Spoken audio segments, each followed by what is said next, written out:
welcome to the Washdown podcast. And today's episode, we have special guest, Dr. Saz Madison. And he is a psychologist specializing in pre-employment interviews and fit for duties and all that stuff. We had a great episode, great conversation with him. And we'll put all of his links and everything down in the show notes. So, but like and subscribe, all that stuff. So here you go. The Washdown podcast with special guest, Dr. Saz Madison. To the citizenry, we don't want anything you guys prove. Yeah. For the most part, you would think that, but. Oh yeah, we can break anything. Yeah, pretty much. There's no piece of equipment or no building that we can't get into. Which is good. We've had 2 fires, actually. So we're glad you guys can get into places. Right? Yeah. 2, and it was funny because after the first one, everyone was like, but now you've got it out of the way. You know, the likelihood of you ever having a fire again is like almost 0. They got you. They got me. They put that bad juju on you. And actually, we're not recording, right? So no, we are. But I ain't telling you that shit. Some things are better left kept a secret. Yeah. Right? I'll tell you when we're standing outside and you have no electronic devices around you. Oh, man, it means we gotta leave our phones in the room. Yeah. Take my watch off. You know what off. I'm saying? Put it in one of those little envelopes with the What is it? All the lead signal line? blocking. Yeah. Yep. Dude, and that's crazy because, like, my wife and I will be standing upstairs or whatever, and we'll be having a conversation about something like off-road outdoor showers Google or some. Google, Amazon, Facebook, Instagram, all of it. Yeah. It hears you. It's listening. My 23-year-old is one of those guys who's hyper conscious of that. You know how firefighters, law enforcement officers, especially firefighters also, though, become hyper vigilant, right? He's like that all the time because there are these speakers, like these digital assistant speakers everywhere. And every now and then, you know, we'll be sitting down having a conversation around the dinner table and so on and so forth. And Google will say something like, well, I'm not sure about that. Yeah, my Siri does it on my phone. I'm like, are we even talking to you? Didn't say your name. Nothing. That's pretty scary. So I did see a video. These people, so they recorded it on one phone, and they had the other phone off. And they don't own a cat, but they were talking about cat litter and cat food for like 5 minutes. Advertisements. Turned the phone on, and I think it was her phone. And all of a sudden, it had a bunch of advertisements for kitty litter and litter boxes and food. It's like, come on, man. It's a thing. Yeah. But we all agreed to it whenever we buy the phone or the product. We did. Because none of us read terms of agreement. Well, yeah, but if you don't sign that term, then you can't use anything. Yeah. You can't use a cell phone. You can't. South Park had it right. Did you ever see that episode? Oh, with Apple and the terms of agreement. Basically so Kyle was he wanted a new iPad or something. And he clicked agree. He didn't read it. Well, he agreed to be part of a Human Centipede. So they brought that movie Human Centipede into Apple. Yeah. And they were trying to teach it to learn to read the terms of agreement or terms of service or whatever you want to call it. Okay, I want to see that now. So I think it was like a 2 or 3 parter. It was freaking hilarious. And then that's awesome. So it was an Asian guy, then Kyle, and then a woman all put together, like just like in Human Centipede. And they were giving the guy food to eat. And like he kept choosing the nastiest dishes, like gefilte fish and cauliflower or something. Oh my gosh. Or asparagus or cabbage, something like that. And that's what he would eat over like the chicken and rice. Oh, it doesn't matter, man. I'm sorry. Those movies are disturbing and not watchable. Yeah, I never did watch Human Centipede. I didn't even know that was a thing. And the answer is no. I'm just too busy with Cocaine Bear. I still want to see that. I haven't seen it yet. Jim, I don't want to see Cocaine Bear. I want to see Cocaine Bear. So, Really? Saz, you got to understand. So we worked together at the same station for almost 10 years. We went through the academy together. Oh, But that's awesome. We used to play this game at the first station that we worked at together. We would try to find the worst possible movie and see how long we could get our captain to sit through it. Oh my gosh. Yeah. Oh, I want to see this movie list. Yeah. Oh, it was bad. Night of the Chicken Dead is the worst movie ever made by any standard that you have. And yeah. Night of the Chicken Dead. Yes. Yeah. And we watched. We I finished. feel dumber hearing the name of it. Yeah. Yeah. And we're watching it. You're just like, oh my god, it's terrible. But now we're an hour in and invested. You gotta finish it, man. Gotta finish You it. gotta see what happens. It's like a bad book. I think Yeah. our captain made it like 10 minutes into that movie. Maybe. And then Well, then it's like I can last longer than you can. No, you can't. So, no. God, this sucks. And that was back. I had to get it on Netflix, and that's back when Netflix just started. Oh, so and the you had to get discs. the DVDs Yeah. sent to you. so we waited for that. Yeah, It was planned out. We waited. We were invested Oh, yeah. before it came. ate Right. lunch. About an hour later, made a bunch of popcorn, and let's go. And Wow. this all started from the movie Gamer. Have you ever seen that? I with have Gerard seen Butler? that. Yeah. Yep. So you remember the part where, and it's close to the end, where he drinks all the vodka and then pukes into the gas tank and makes the truck run? And then he pees in it. Yeah. Yeah. That's the part where our captain slammed his hands down on the table, got up and walked out and said, "This is unbelievable." And I'm done. yeah. Yeah. Not the part where talking about little robots in your brain making you do stuff. Right. That's totally believable. But that was where he drew the line. Oh, It still cracks see, me I up. think Gamer's a good movie. I thought it was a great movie. You knew what you were getting. yeah. You knew what you were getting. Yeah. You notice I tried to find part of what you said to go with, and I'll go with Yeah. and I'll go with. You knew what you were getting, Jim. Okay. When I watch a Steven Seagal movie, I know what I'm getting. Bad acting and You decent fight expect it. scenes, like his younger ones back in the '80s. Yeah. Now I'm just He like, had this some is cool sad. throws. Yeah, He did. Yeah, he really did. and some of the grips and joint manipulations he did was awesome. I know when I watch a Chuck Norris movie, I'm gonna get the best action movie ever. Oh, Chuck Norris. You can't argue that one. No. Yeah, That's a straight fact. You really can't. Yeah.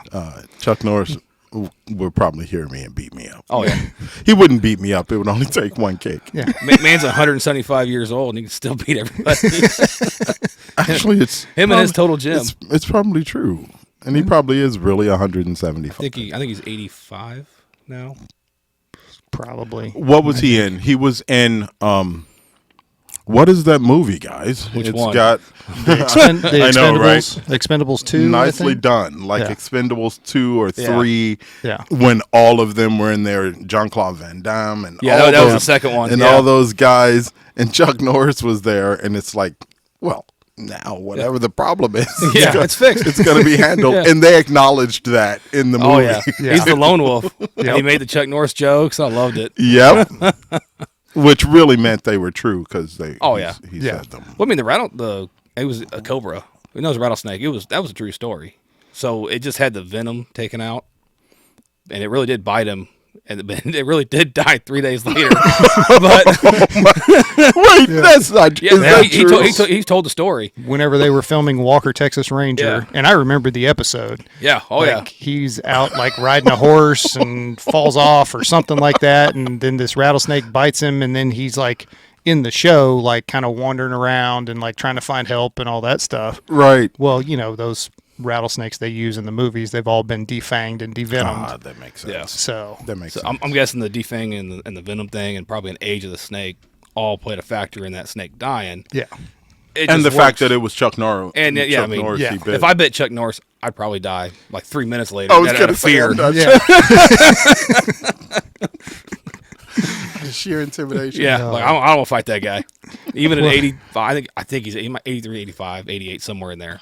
He's in his 80s. But look at Yeah. Sylvester Stallone at 80. Yeah, he still looks yeah. great. Well, he's had lots of help with that. It's still Stallone. You can't knock him. He's totally open about that. Yeah, yeah. he is, which is great. Arnold, of course. Yeah, He's so broken.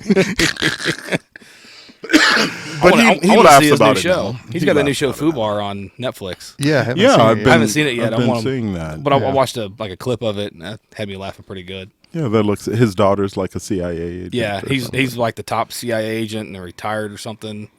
And now then he finds out that she's doing it, and now he's got to help her. And neither of them knew yeah, or something, right? Yeah. That's I mean, basically, Jeremy. it's like True Lies. That's not interesting at all. Yeah. Okay. It's True Lies, a TV show, like set 30 years later, and his daughter had her mind wiped after the incident in Key West. Oh, so nothing like True Lies at all, Jim?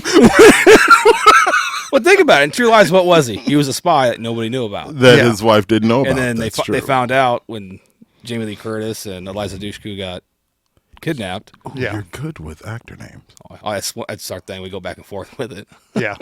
We used to sit around at the station and just do movie quotes and see how far we could go. Yeah. Wow. Yeah. Without. I want in on this, and by that I mean please.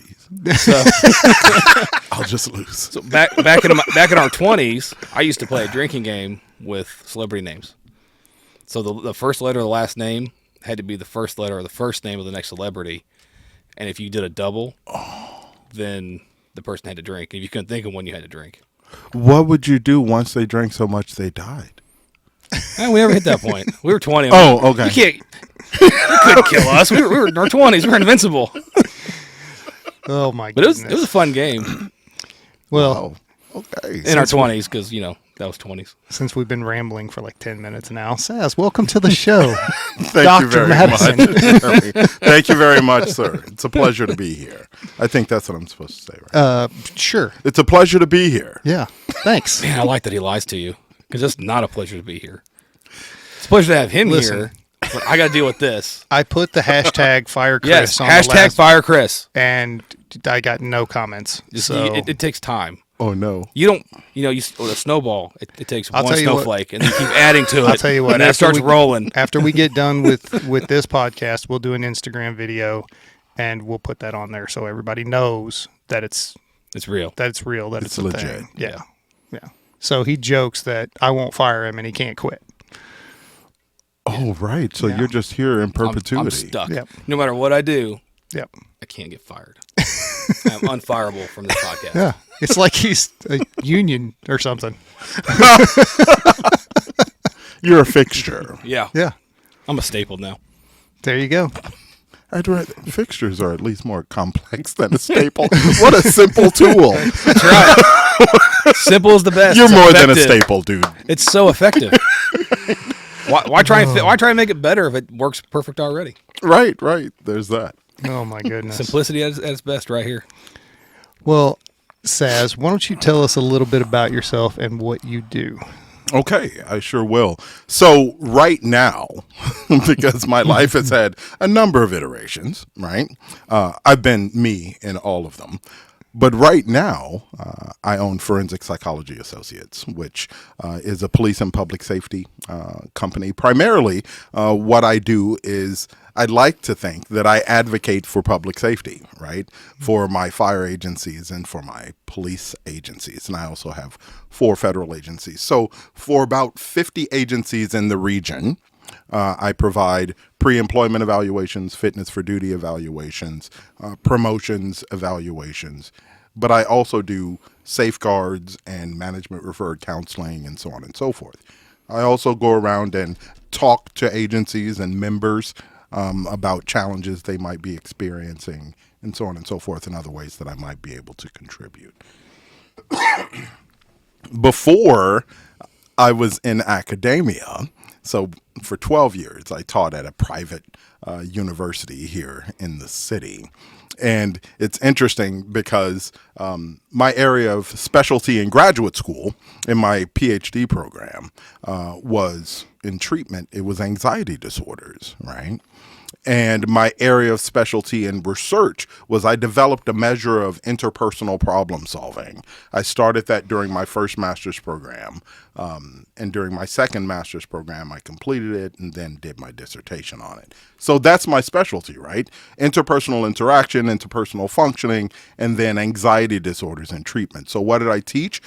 Black psychology and multicultural psychology, because I was the only black male professor at the university, right? right? So, I'm sorry, is that confusing? It makes perfect sense if you don't think about it too hard. Exactly. Just don't think too.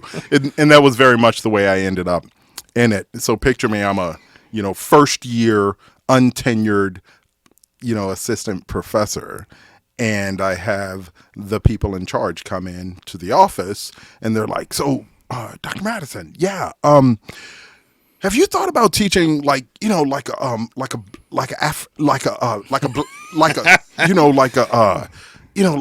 I said, like African American psychology?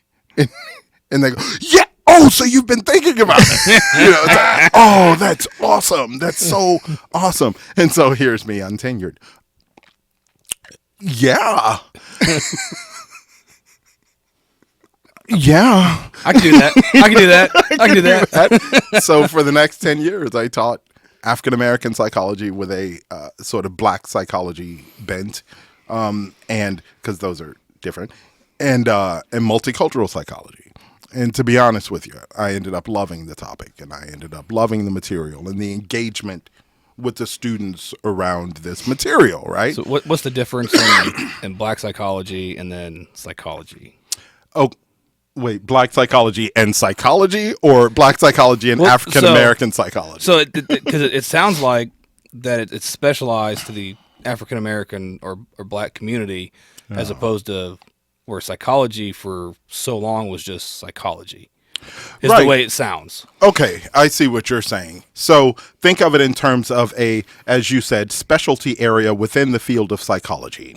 So psychology is the scientific study of human behavior and mental processes, right? You say that, and then you see this guy literally working on a brain, and you go, wait, what does that have to do with human behavior and mental processes, right? Psychology is the umbrella. And then there are these specific fields under it. Black psychology. You can think of all the fields of psychology as answering a question, right? If you want to understand, fill in the blank, right? So cognitive psychology. If you want to understand thinking processes and the way that the brain impacts thinking, you study cognitive psychology, applied behavior analysis, or behavioral psychology. If you want to understand why we engage in the overt behaviors we engage in and how those behaviors are maintained and reinforced, behavioral psychology. So black psychology, if you want to understand the way black Americans function and fail to function in the U.S., that's black psychology. And the specifically black psychology approach, you're best informed from that theoretical perspective. You're best informed by understanding that black people in the country are the only non-voluntary immigrants in an immigrant country, right? And the belief is that has significantly influenced our development in the country. African American psychology is a little different because the question's the same if you want to understand the function and failure to function of African Americans in the country. You have to start with understanding that they are from Africa and that we were segregated in a really significant way up until very recently. And so those traditions, those cultural factors that they brought over from Africa have been maintained. And that's why we yell at the movie theater, at the screen. That's why.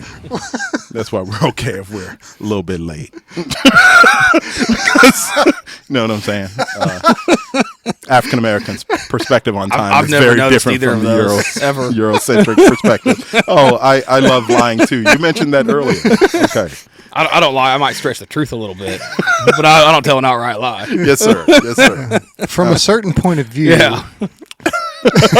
So when I go to a movie, I'm so dialed in on the screen, I don't notice anything around me because I'm listening and watching the movie and paying attention. Oh, right. In the neighborhood I grew up in, you would get got. Yeah. You want to pay a little attention. You want to be a little self-aware, bro. That's fair. But yes, sir. That's why I sit in the back at the movies. So everything is in front of me. You ever see the movie Euro Trip? Right. Oh my gosh, I know I did a long time It's got ago. the song Scotty Doesn't Know in it. Oh, right. So, oh, my gosh. So the You're really guy's name's good. Froman. He has a guide for traveling Europe and all that. And he's got the little thing that goes around his waist. That's what I wear in the theater. Everything's packed right here on my chest. And I sit like this with my hands.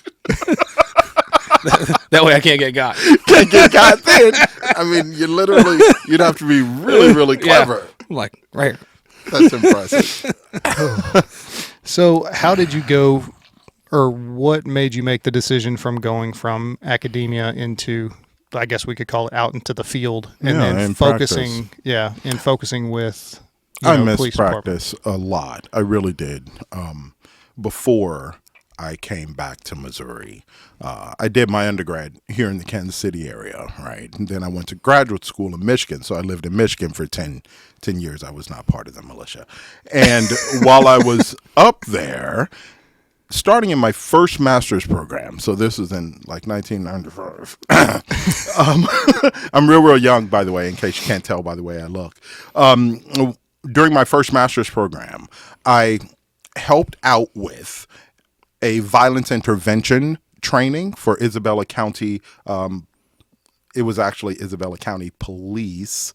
There was a separate police and sheriff thing going on up there. And then ended up being involved with not just Isabella County Police and Mount Pleasant Police, which is where Central Michigan University is, but also the Mount Pleasant Fire Department. And it was a unified Isabella and Gratiot County fire department. And so I was doing violence intervention training with the firefighters and the law enforcement officers, and it was a blast. It was awesome. That's when I first noticed there are some differences between fire service members and law enforcement members. There's some differences between guns and hoses, but what are you going to do, right? So I enjoyed working with that population a lot, and I did a little bit of work in a level 5 prison in Saginaw, Michigan, and I ended up working a little bit with corrections officers up there too. It was cool not to do that long. But Yeah, I'll bet. I ended up working a little bit longer with the law enforcement officers and the firefighters. And that was just really, really cool. And I had a really good time. So I got to do that for a couple years. Then it sort of phased out while I was doing the rest of my graduate work. And then when I finished my Ph.D. and came back to teach at my alma mater, right? I ended up teaching at my alma mater. Let me be arrogant just for a little bit. Do it. My then girlfriend, we started dating freshman year, very first day of orientation. We met August 18th, 1989, by the way, in case you're curious. We met. And 4 days later, we were dating exclusively because she's hot. And she's smarter than I am, but that wasn't the most important. That wasn't the most important part. And she's Not as a college freshman. yeah, 6 feet tall. Now I'm thinking about her, and I want to go home. But sophomore year, we were sitting on the ledge at her dorm, and I said to her, "I'm going to come back and teach here." And she was like, "Really? That would be so cool." Because her voice was gorgeous. Mm-hmm. I don't know if it was or not, but she looked gorgeous. So there's that. But I said to her, "I'm going to come back here and teach." And I did for over a decade. So that ended up working out really well. But while I was doing that, I didn't get to work with the police and fire that I enjoyed working with so much. So that's really what made me decide. And academia has changed a little bit, right? In the last decade. It's changed, and students have changed a little bit, right? Expectations are a little bit different. So about 8 years ago, almost 9 years ago, I decided I missed practice enough that I was going back to public safety. So what are that's kind of, you talk about the change that's happened with the young people. Yes, sir. Right?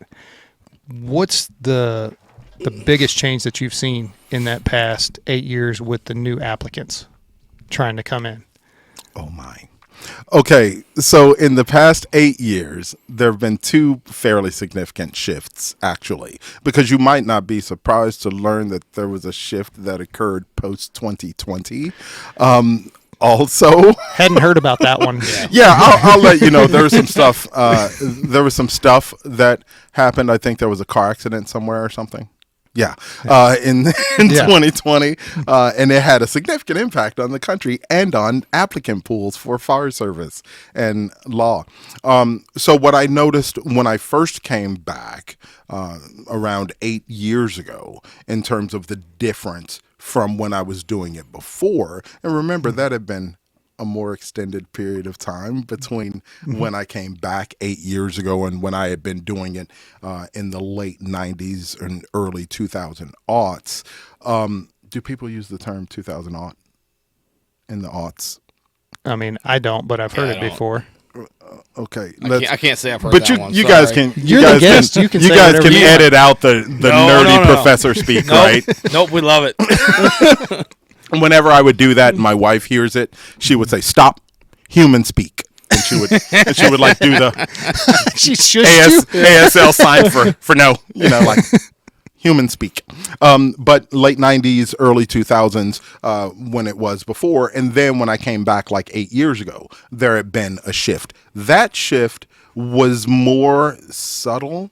It was still expectations, a shift in expectations, a shift in sort of almost entitlement. I was hearing applicants say, the fire department better be able to do this for me more often than I had before. What I had been hearing much more consistently before, I still hear with applicants now in the fire service, but I heard it a lot more back then. It was pretty much primary back then. And what they were like was, I'm convinced I can do this for the fire department. I'm convinced I can do this for the community. Just give me a chance. Let me show you. Let me show you. Let me show you. And now it's like, as long as they can do this for me and this for me and this for me, then I'll let them have access to me. So right. My question would be then, what are they expecting the department to do for them? And is it something that can be accommodated? Is it like a change we can make? Here's my thing as a fire with that. service, you know what I mean? Yeah. And I want you to answer that question, but I kind of want to give my 2 cents on that. Nobody cares. You're right. Probably more nobody. of that honesty. Yeah, I like it. He's on my side now. Is. But think about that. Just afraid of you. Think about that shift, though. Fair. Of what we've talked about is people from our generation coming in, going, "This is what I want to do. I want to serve." Whereas now, what he's saying, that perspective is, it's not about service. It's about what they can get. Yeah, being served. Yeah. Or not only about service. Yeah. It's also about being served. And it sort of starts there. And that occurs both with the fire service and in law enforcement. And boy, that's where the shift really occurred around 2020 in the law enforcement realm. But to answer that question, first of all, I think it was a really, really good question. And you know how people say that sometimes to give themselves time to think of a question. That's not why I'm saying it. I'm saying it this time because it was a really good question. It ended up leading me to thinking about a lot of different things. And I think my thoughts started out with, I'm not convinced necessarily that the expectations that they're having as they come in are realistic, helpful, useful, or functional in real ways, because most of them who are coming in with those expectations don't really understand the fire service yet. They think they understand the fire service, and so they have expectations that often don't really apply appropriately. If they're entering the fire service to increase the likelihood that the fire service will be able to serve the community in a more effective manner, right? If that is their goal for entering, and that they want to be a part of that. My 17-year-old is the first of our 4 kids to, his plan is to do fire service and do fire science in college and so on and so forth, because, they're going to college, right? His plan is to do fire service, fire science. And he's like, Dad, when you think about, like, this is going to sound cliche, but when you think about heroes, that's like for real. Like they're heroes, like for real. And I was like, Okay, talk to me about that, son. What does that mean? I've met some firefighters who look, bro. You know, and he was like, Yeah. and it was interesting because often I can make him laugh really, really well. He didn't laugh when I did that. He was thinking very seriously about it, right? And he goes, they will run into the most dangerous situation to save the life of someone. And usually they're successful. I'm sorry. I like how you put usually. I didn't emphasize laugh usually. when he said that, but later when I was thinking about it, I laughed my butt off. And he goes, and usually they're successful. They actually, and then they could be walking down the street and see a building and say that building is still there because of stuff I did and my team did. My family in the house. That's how he described, right? Yeah. My family in the house. It's there because, and then, Dad, can you imagine seeing a person walking down the street and saying they're alive because of what I did? And I was like, I mean, my job, this shit's important too, bro. But okay. But I mean, I get what you're saying. And so his motivation for doing this, his expectations, they might be realistic, they might not. I'm going to be purposeful and deliberate about talking to him about appropriate expectations, right? Yeah. Yeah. But his motivation for going in there, I think his motivation is starts internally. right on track. Right. He wants to help. He wants to serve. And he wants to be the best in the field that he's in. That's exactly what he said. I should be a psychologist. No. That's adorable. I should be a psychologist because my friends always like to tell me what their problems are. They're like, you're so good at it. I'm like, no, I'm really not. I'm just a jerk. And I told you the truth. Yeah. You want to be a therapist, psychologist. I don't wanna do that We're either. like number people. We're just math. I don't know, I'm pretty good at math, too. Yeah. That's Maybe you would make an excellent psychologist. I don't want to do all the schooling. I'm lazy. Oh, God. We won't. says the guy with. Do you have a master's yet? Or I'm you- working on it. Almost. All I right. got Do 2 your bachelor's thing, bro. degrees. And All I'm right. working on a master's. What are you working on a master's in? It's fire service leadership and public administration. That's because you're going to be admin. I hope at some point. All right. But okay. my brother also works for a very large government organization. Okay. And I know we've talked about One of the alphabet soup. No, it's not in the agencies. alphabet soup. I'll tell you later. Okay. It's very big in the local area. Okay. But they'll if you have a master's degree, you're pretty much guaranteed a job. So if God forbid that's something a happens, stringent vetting process. Yeah. Yeah. Well, it's more than just a He master's missed that. degree. Yeah. Okay. I heard it. I chose to ignore it. No, I mean, there's a lot more to it. I mean, it took him a long time to get hired, and he's gonna start working on his master's here in a few months. Okay. But I mean, 25 years in the fire service or law enforcement or military, there's so many sections that this company is involved in Okay. that you add that and then a master's degree, and of course you got to interview well, which I haven't interviewed in Yeah. a long time. I think you'll be fine, sir. I gotta. But I'm just saying, you interviewed 2 years ago that's true. I did. because that's how we do our promotional process. I was going to true. say, did you That's true, promote yeah. 2 years ago? Yeah, we took the test 2 years ago, a little over, Yeah. but Right. I guess you're right. That's fair. But I'm also Did trying you to set forget? up. We're gonna mark Did you that forget down. the interview, or did you forget that you were the? I will person fail my 2 years interviews from old school. Okay. I just kind of black out. And what happened? What'd I say? You had been playing that Yeah. drinking game. Maybe. Forgot you weren't in your 20s. that does happen. Not anymore. It doesn't happen as much anymore. So, all right, let's rein this back in because I have Right. a question. So, whenever your son talks about he wants to be a firefighter and everything, and you're trying to temper those expectations, you know, like how much are you sharing with him? Because obviously, you have a different level of insight, and you get to see the after effects of when we didn't save that person. Absolutely. You know, Wow, what a excellent point, Jeremy. So I talked to him about everything, right? So one of the points I make often when I'm talking with members of the fire service who have been having a hard time, for example, one of the things, and this is a challenge in the fire service culture. It's a challenge in the law enforcement culture. People will often say to me, even when I'm doing pre-employment evaluations, this person wants to be a firefighter, right? And I'll ask them about personality characteristics that they believe will help them be a stellar law enforcement officer or a stellar member of the fire service, right? And they'll go, I'm really great at leaving what I do at work. And then at home, it's like I'm a completely different person.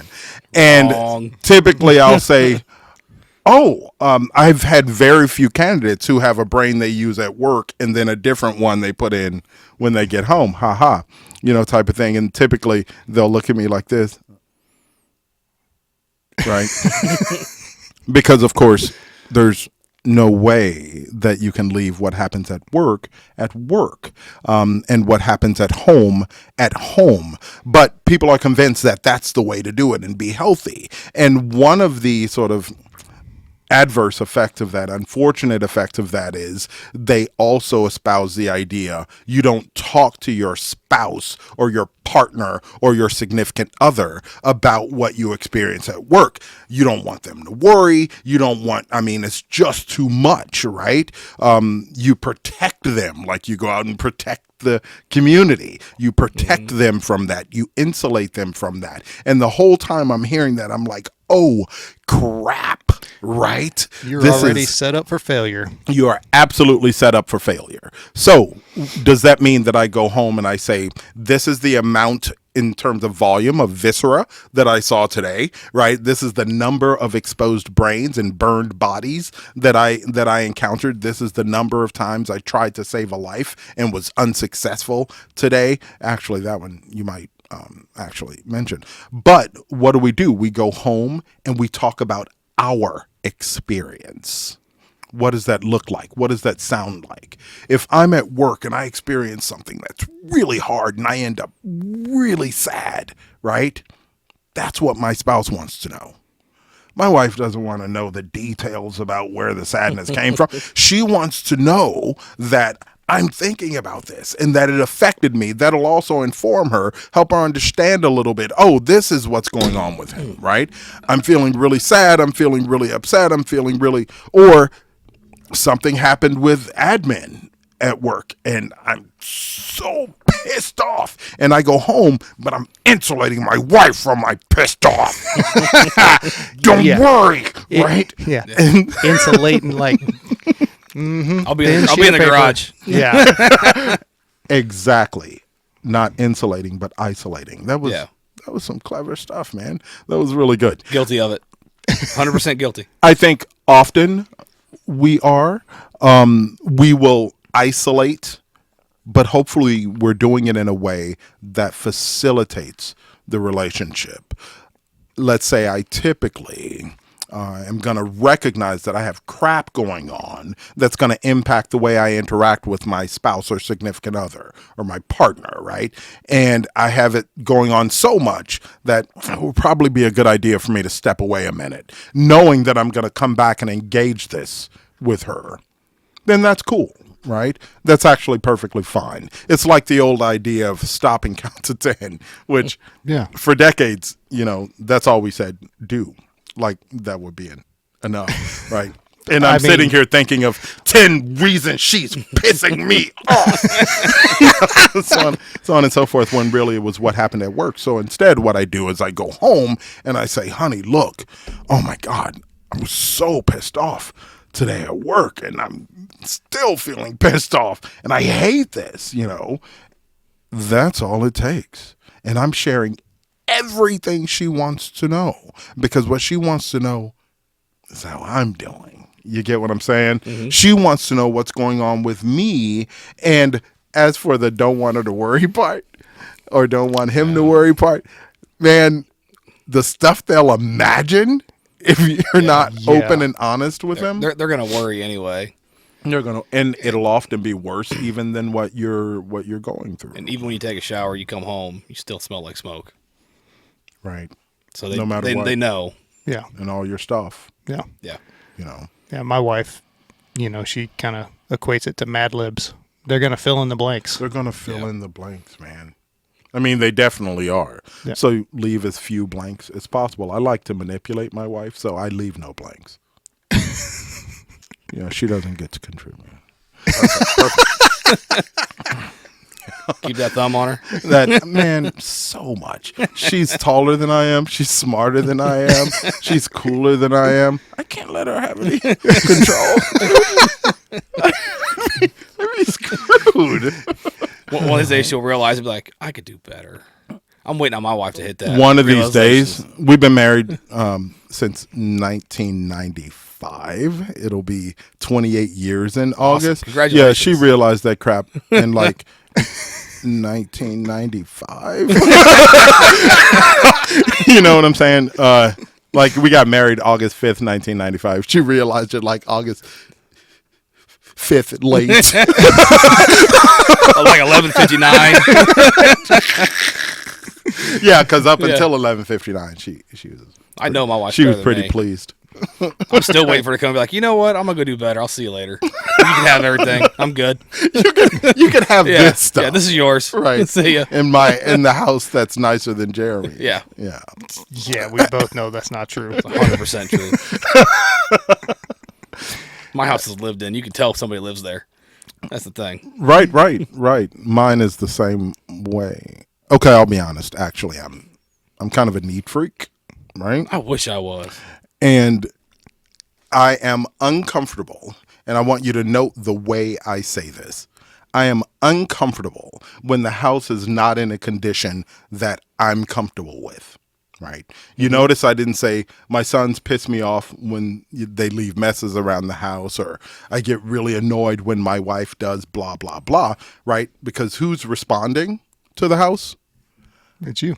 I am, right? That's exactly right. And that's a huge, actually, when I talk to members of the fire service, when they're having a really hard time and they come into the office, and I do still get to do that some myself instead of having some of the therapists see them or so on and so forth, right?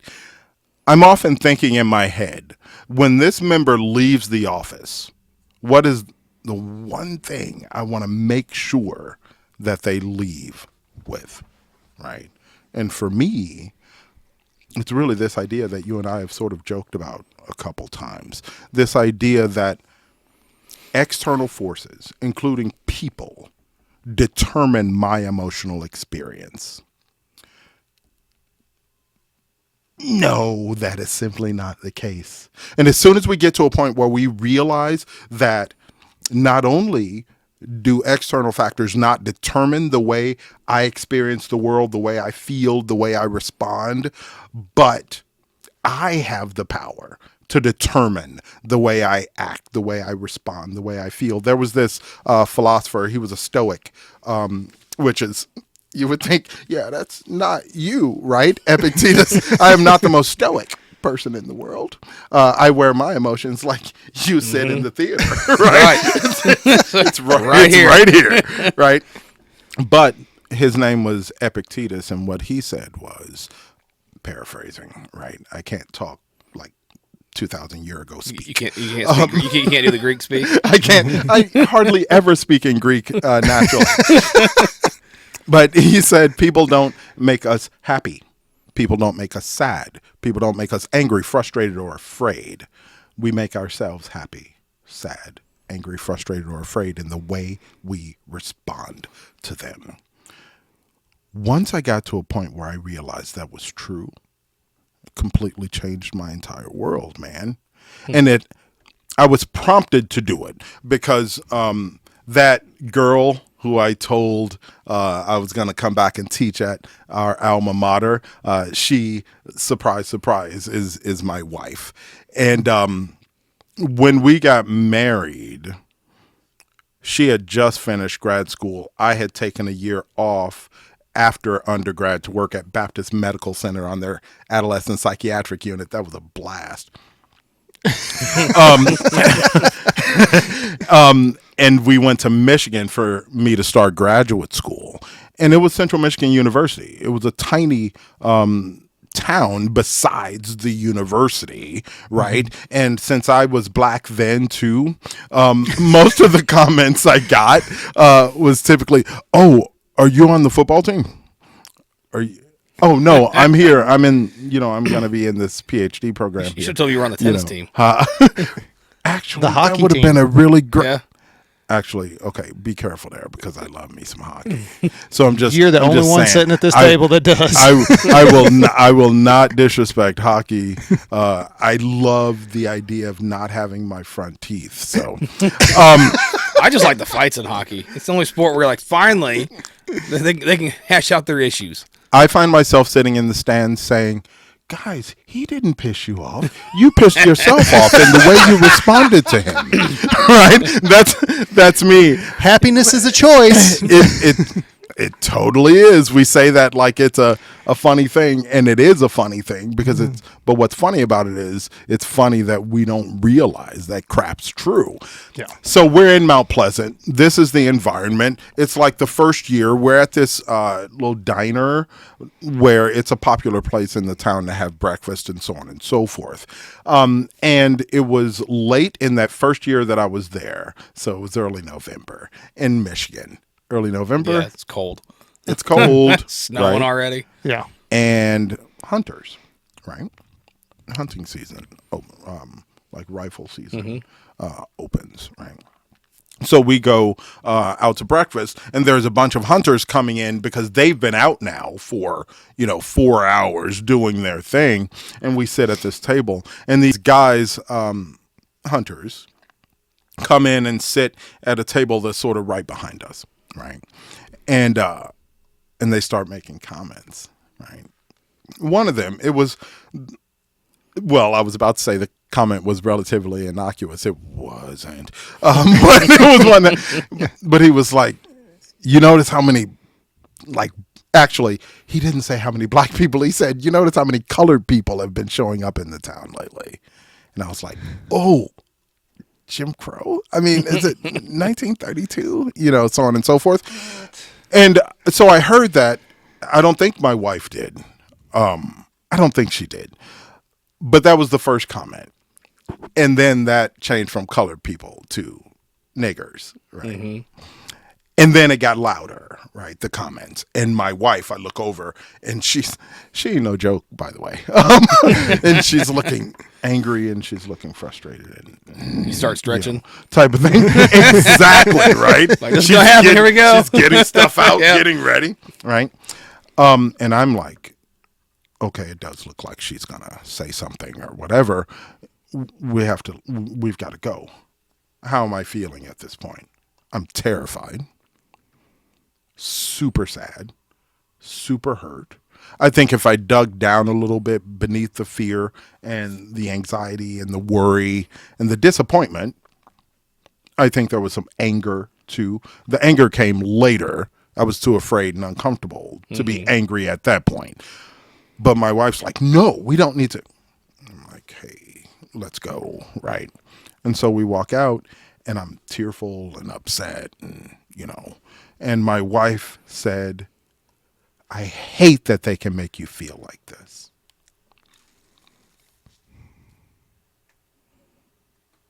What? Oh my God. Right? And that was the first time I thought about it in a real and practical way, right? Did I just make it so that they can make me feel some way, right? Because if I am giving them the responsibility for my emotional experience, Jesus, what a bad choice, right? What a poor choice for me to give them that power. Because they're not the ones I can trust with that power. Who can I trust with that power? Well, it starts with me. So what was I sort of coming to realize at that point? It took me a while to really develop my understanding of what was going on there. But what I came to realize was I talked to me about that experience while it's going on, and I talked to me about it after it was going on. This is, people say, "Oh, you talk to yourself?" And I'm like, if you don't, That means you're not thinking, and there is some evidence that you might not think. But Why are you using the left hand towards me? never trust the left hand. Never trust the left hand. It's always the right. It's always the right. You want to pay attention to. Perfect. This is what we do. Our thinking is us talking to us. And so when we're doing that and we say stuff to ourselves that's bull, right? We say things to ourselves that aren't true, that are maladaptive, dysfunctional, unhelpful, right? It's going to have a direct impact on the way we feel, the way we function, and the way we respond to our world. And as soon as I realized, oh my God, dude, the way I talk to me not only has an impact on the way I feel, function, and the way I respond, but it goes a long way in determining the way I feel, the way I function, the way I respond to my world. The sense of power that I got from that. And granted, fellas, it wasn't like within the next couple of days, that I could see those guys and be like, I am a nerd. I am immune to your, right? Yeah. But this is what developed over time. This idea that people can't piss me off. Can I get pissed off? Sure. Pissed off is mine if I'm pissed off. But you can't determine that I'm going to be pissed, right? Why? Because like I will be teaching in class and I would say this to students and see the guys in the back, I can piss you off. Challenge accepted. I know. And it's always funny, too, because especially college athletes, they've got like workout strength and, athlete strength. And I'm like, you haven't developed your man strength yet. You're 20 years old. You come up here, you could get snapped, right? Yep. And I've got like dad strength, dude. Yep. it's real all over my body, not just in my abs that I pay attention to or my traps, But anyway, 20 years of pissed off rage in this hand. You really want that? Especially the right hand, right? Watch the right hand. So I would say these things in class, and I would often have guys who would be like, you can get, and I go, okay, give me an example of how you might piss me off. And I swear, guys, at least once every semester, you'd have the same guy who looked pretty much, I wonder if it was the same guy, but he looked exactly like the other guys. Just picture like college soccer player. Mm-hmm. It's him. And he's like, I go, give me an example of how you could piss me off, right? And almost invariably, you have that guy go, I could come up and punch you in the face. And I go, and that would piss me off. And he's like, oh, I know it would piss you off, right? And I go, okay, so here I am, an untenured assistant professor, only black professor at the university, right? I'm standing in class and a student comes up and punches me in the face. What's going through my head? You're pissed. And I'm like, privilege. And I'm like, okay, so in reality, what I'm thinking is getting paid.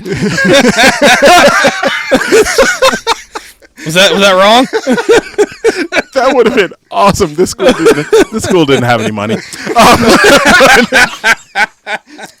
I tell them what I'm thinking is probably, oh crap, what just happened? Right? I'm untenured. I could end up losing my job.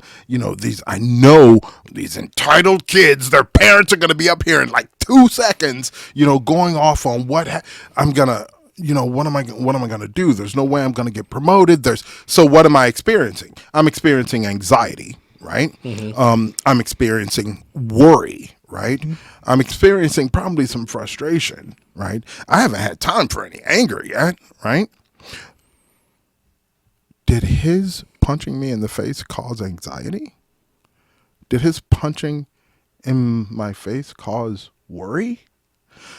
Causation is a one-to-one relationship, right? If something causes something, right, gravity causes this to drop. So if I drop it, it's going to fall. It's not maybe going to do a loop-de-loop and then go and stick to the wall. It's not maybe going to just stop in midair because I'm not David Blaine, right? Even with David Blaine, it's not really stopping it. It's an illusion, y'all. He's don't ruin that for me. Yeah.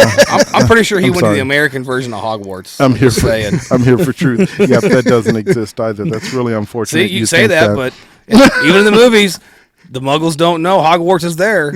Oh, that's a good point. I'm not a muggle. I'm a psychologist. But you get these students who don't realize that they experience stuff and then they talk to themselves, right? Mm-hmm.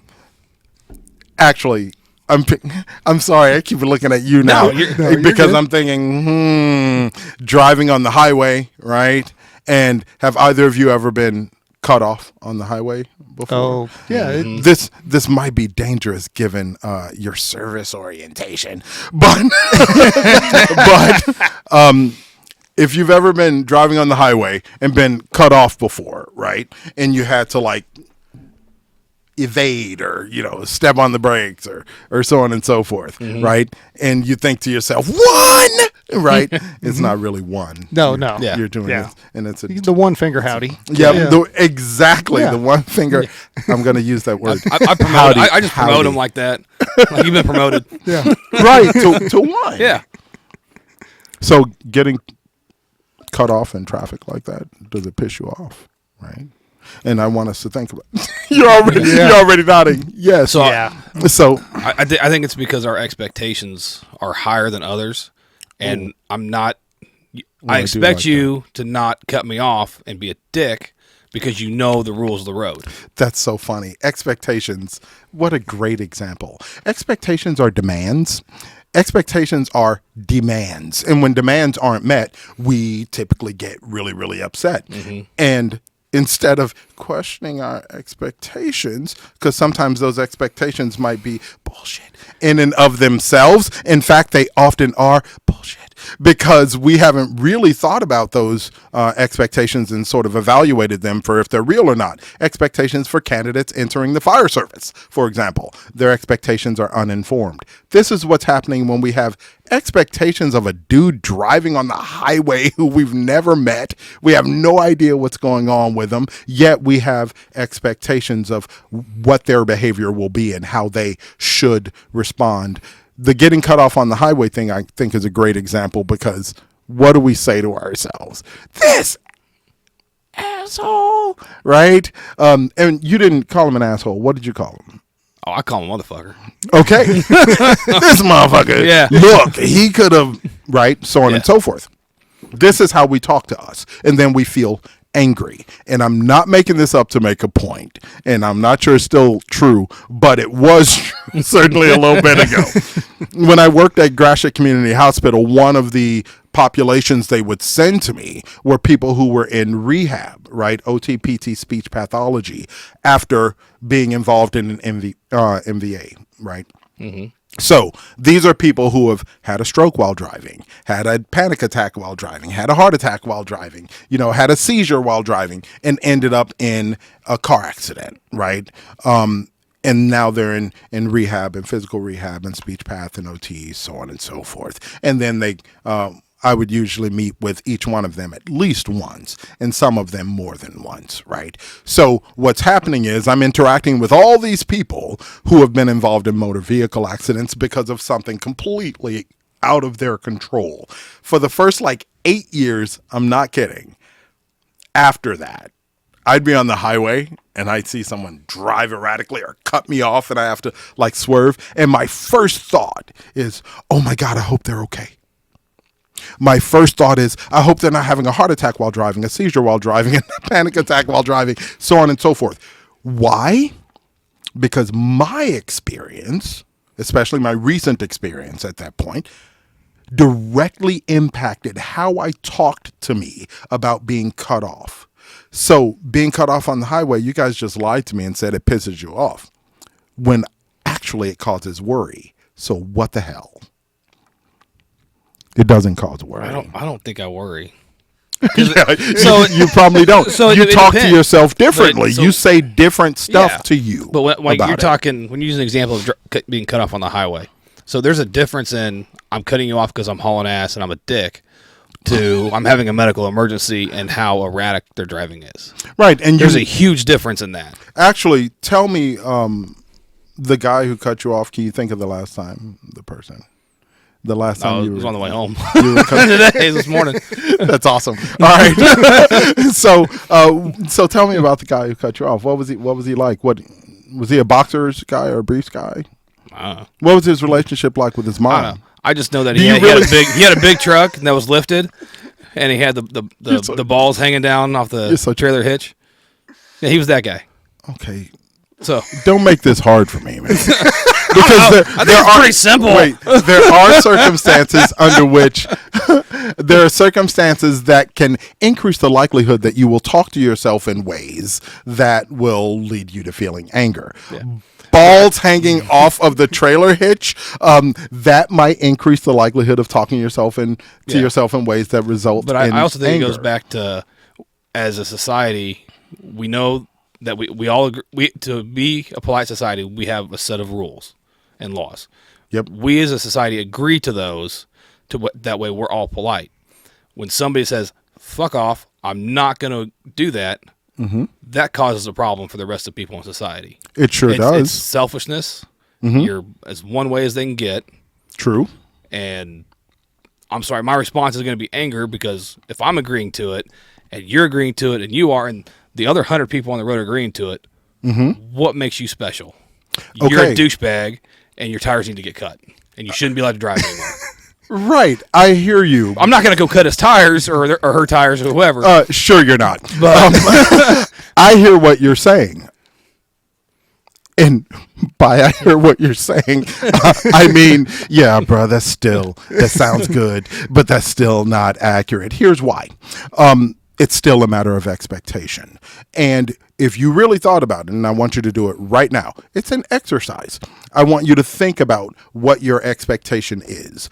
Are there people, and this is a separate question, are there people in the world who make bad choices? Oh, absolutely. Are there people in the world who do, you called him a dick, I don't really like that because it feels kind of anti-man. Dicks are cool. But are there people in the world who act like dicks? Oh, absolutely. Okay.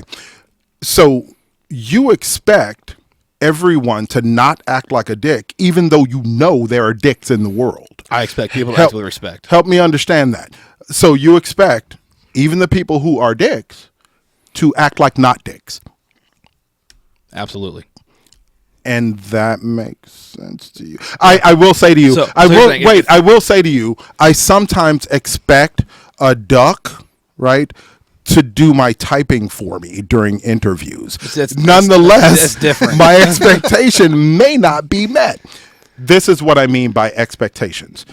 I expect something, and when I think it through, my expectations are going to be consistent with what I recognize as reality. I recognize in reality there are sucky people out there, right? And there are going to be sucky people on the road sometimes. So when I see a person acting in a sucky way, I can acknowledge that's a sucky way to act. You're acting like a dick, okay? That's my consistent with my expectation. Some people are going to act like dicks, so I'm not shocked by it when I see it. I also expect most people, because I actually am a romantic. I mentioned stoicism earlier, but philosophically, honestly, I believe man in the state of nature is good, right? And I'm a romantic. I'm a functional utilitarian romantic, but I'm a romantic. So I believe the majority of us out there are really cool people, really, really good people. And the people driving on the road, the majority of them are really cool people, really good people. But I also recognize there are, to use your vernacular, dicks on the road, right? So when I see someone acting like that, it doesn't shock me. So the way I talk to me about it is not upsetting, it's not frustrating, because it's consistent with my expectations. So I might say to myself, God, dude, it sucks that guy's acting like that. I can handle sucks. Sucks is different from I am pissed off. Pissed off is going to affect me. It's going to affect how I drive. It's going to affect how I respond to stimuli in the environment. It's going to affect, we established earlier, how I respond when I go home, right? But acknowledging that guy's behavior sucks, right? That's consistent with my expectation, though, because I know there are people out there who act like dicks. This is all about me and how I talk to me. If I allow me to talk me into feeling in ways that aren't cool, aren't helpful, aren't functional, then I can only hold me responsible for that. I can't point to the guy with the dangly balls on his trailer hitch and say, he pissed me off. In fact, next time you see that guy and he cuts you off, I want you to ask yourself, he's totally not going to do it. Nope. Would Dr. Saz be pissed off right now? Could this piss Dr. Saz off? Right now, don't ask yourself, might Dr. Saz get pissed off? Because he might, right? Yeah. But it's not going to be contingent upon what dude does. It's going to be contingent upon how I talk to me. So basically, it's not that guy pissing you off. It's that when you get mad, it's because your expectations weren't met. Absolutely, that's one of the reasons. There can be loads, but yeah, that's it sounded like that was what was going on with you, and I say it sounds like that because you told us explicitly. That's what it was. Well, I mean, that's the problem that I have with a certain individual that's all over social media and how they are super hardcore and super hard charger about stuff, but it's constant negative self-talk. And it's like, okay, if you have to go to that place to motivate yourself, what a great example. Yeah, what's the positive benefit to that if you're always just being miserable? So we were talking about my youngest at home now. He's 17, he's about to start his senior year, interested in fire service. He's track and field guy. Phenomenal. And he was talking about how a lot of the guys on the team have been encouraging him to sort of basically talk crap about himself because it'll motivate you to achieve. And he was like, Dad, I'm 17 and that sounds cool, but it seems something's wrong with it. Can we talk about this a little bit? Because he's also smarter than me, like his mom. He came from mom's loins. And so we have a conversation about this, that exact thing, that idea that I'm motivated by anxiety. So I put everything off until the very end. Then I function at a really high level and get everything done. Or I'm really pissed off and that motivates me to, no, dude, that's just unfortunate ways of approaching things. I love that you said negative self-talk. We'll make one thing clear as I respond to that comment. Positive and negative. I think sometimes we think about those in useful ways, sometimes in slightly less useful ways. The way I like to think about positive and negative, this will be a shocker as from a scientist, clinical psychologist, but I think about it in terms of a number line, right? Those numbers below 0 are negative. Whoops, from your perspective, that would be. I have to turn that little number line around in my head. And the positive numbers are on the other side of the 0. At the end of the the positive number line, goes into infinity. Remember, it had the little arrow at the end, right? Yeah. At the end of that line is our goals, whatever we want to accomplish in life, however I want our interactions to be. Any goal that you might have is at the end of the positive side of that number line. The negative side also has an arrow, right? And it's pointing infinitely away from those goals at the end of the positive side. So for me, negative talk, negative self-talk, or negative thinking is anything that moves us away from the goals and down into the negative numbers. So anything that moves me away from my goals is negative. Anything that moves me towards my goal is positive, right? Positive means increased likelihood of goal attainment, right? So if I am saying things to myself that move me forward, right, it's positive. If I say stuff to myself that moves me away from my goals, it's negative. So if I say to myself, God, my breath stinks, right?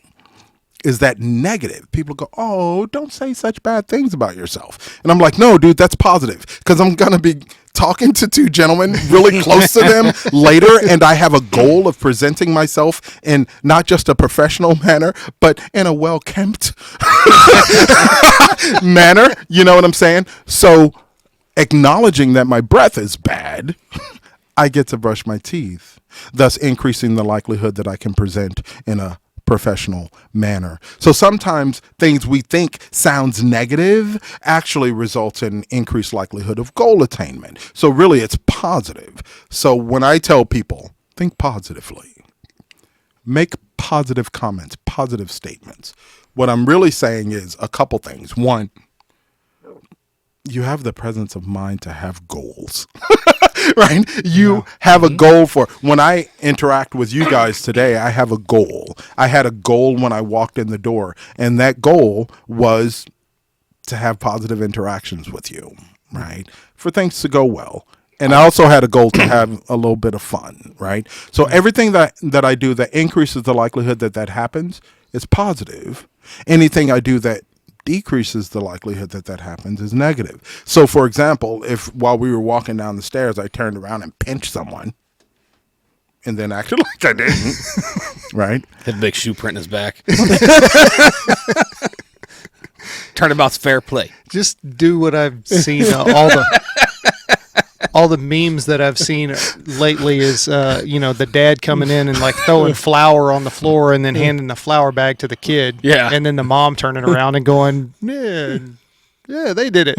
Oh my gosh. Yeah. I'm Well, like, that's not cool.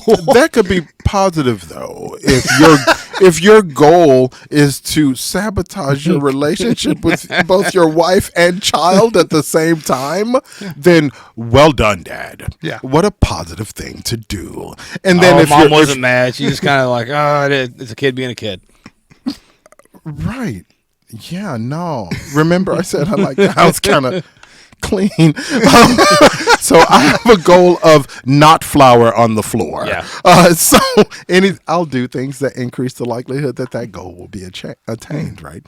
So when I hear people talk about negative, right, like that social media influencer who you were discussing, always taking this negative approach, the first thought that goes through my mind is, if that really is true, that's really unfortunate, because that means this person is consistently, with a large platform, engaging in behavior and talk that decreases the likelihood of whatever goal might be attained. If doing a show, my goal is to somehow contribute to the well-being of the fire service or of law enforcement, and I'm saying things that decrease the likelihood that that will occur, it's negative, period. If I'm saying things that increase the likelihood that that will occur, it's positive. A great example, I'm still thinking about you asking about changes that have occurred, and because they really have been significant. And one of them just came to mind also, because post 2020, the two major events that occurred in 2020, including the George Floyd murder and the COVID pandemic, right? Mm-hmm. Unfortunately, both hyper politicized, right? So both of them became and remain. Ooh, I want to hear your responses to this. They became and remain political topics. Absolutely. So we can argue and say, no, the pandemic is a community health concern, and the George Floyd incident is a law enforcement, public safety concern. They both became and remain political topics, right? And so that directly impacted, guys, the quality of the candidates that I got, the nature of the candidates in both the fire service and in law enforcement. It was more apparent in the law enforcement candidates because of the nature of the interview, but it was also, and you guys have probably seen it, it was also evident in my fire service candidates. I always have a little section of the interview that has to do with current events, right? Mm-hmm. Give me your thoughts on what's going on in the country right now regarding blah, blah, blah, right? So the masking mandate things, right? And a number of fire services in our region had a lot of struggles with that because they had members who were like, and the answer is no, right? And I'm like, dude, you're a paramedic. You wear a mask because there's blood. You've done that before, or so on and so forth. Or, dude, why are you thinking you need to wear a mask? You're in a room by yourself. So on and so forth. Yeah. But you have people who then polarized on one side or the other. And we'll have candidates come in, unfortunately, who were staunchly one way or staunchly the other, when that's negative. Why? Because it decreases the likelihood of attaining the goals of the fire service, right? And that is to provide service and support to our communities while protecting our members, right? So I had a candidate at one point, and guys, I've had some things occur in interviews before, but this was a first, and it only happened one time. Think about the nature of the interviews. So, I'm not going to be challenged directly often in the context of an interview. So this person says to me, I think the sort of current event, and this was law enforcement, I think the current event question that I said to him, I said, and I gave him the benefit of the doubt because I remember saying, here's a couple questions I'm sure you anticipated would come up, so let's just dive into those. Give me your thoughts on what's going on in the country right now as it relates to the relationship between law enforcement and the community, but especially communities of color, like that.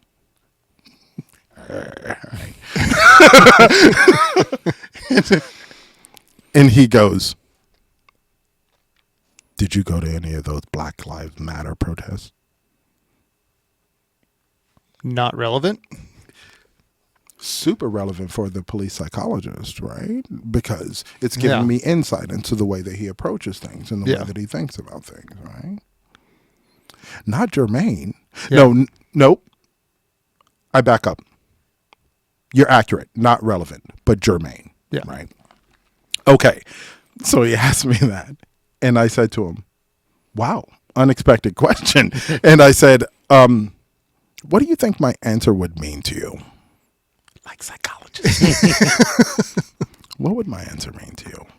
And he said, well, if you went to those protests, that would tell me that you hate police, and that would impact my answers. I don't think dude wanted to be a police officer for real, because there were some other aspects of the testing in the interview that I was like, no, bro, we don't even need to do the interview for real, but we're going to do it out of respect, right? And he said, because that would mean that you hate. And I said, oh, that's really interesting, because I'm super pro-law enforcement, right?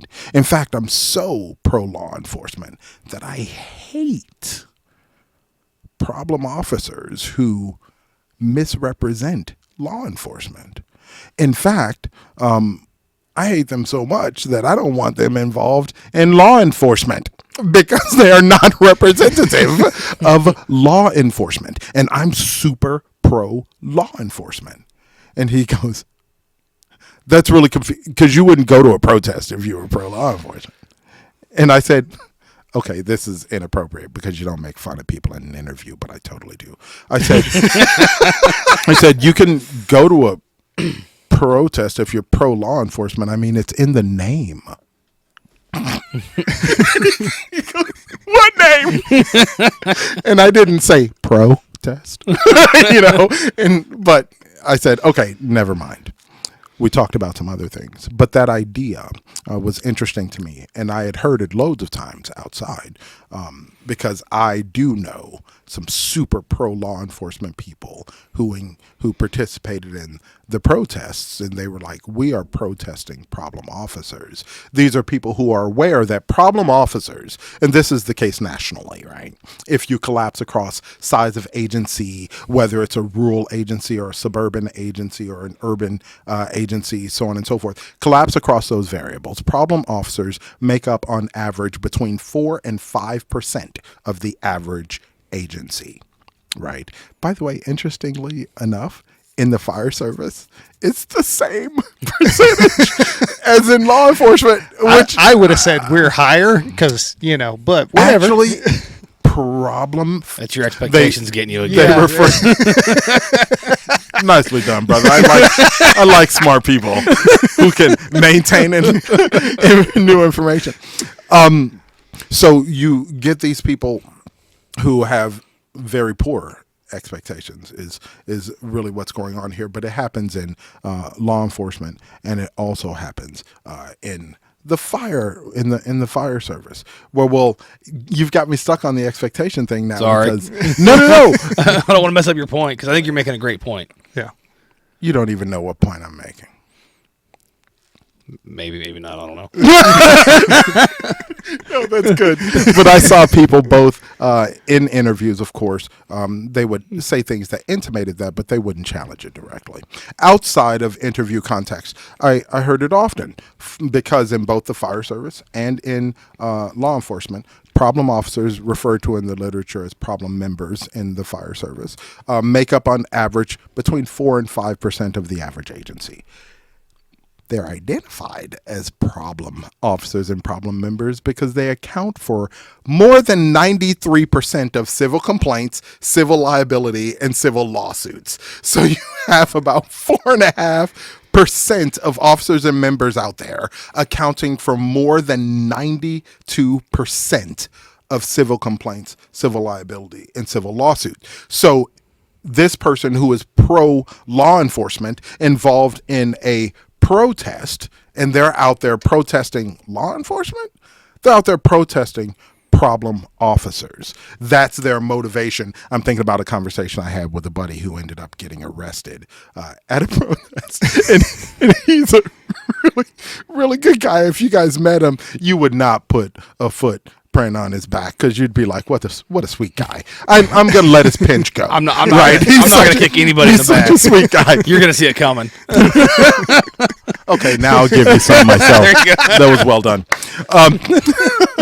But he ended up getting arrested during a protest, and he was, I'll be honest, he was mistreated. It was really unfortunate the way that, because obviously the majority of the officers who helped with the protests, even when they became riot-like, the vast majority of them, in fact, I'll go out on a limb and say, I don't know, around 95 to 95.5% of them are just phenomenal individuals, professionals, members of the community, and members of law enforcement. And then there's about 4.5% of them who suck, who are that word that you used earlier related to male genitalia, right? Because I'm not going to say dick on the recording. You're good.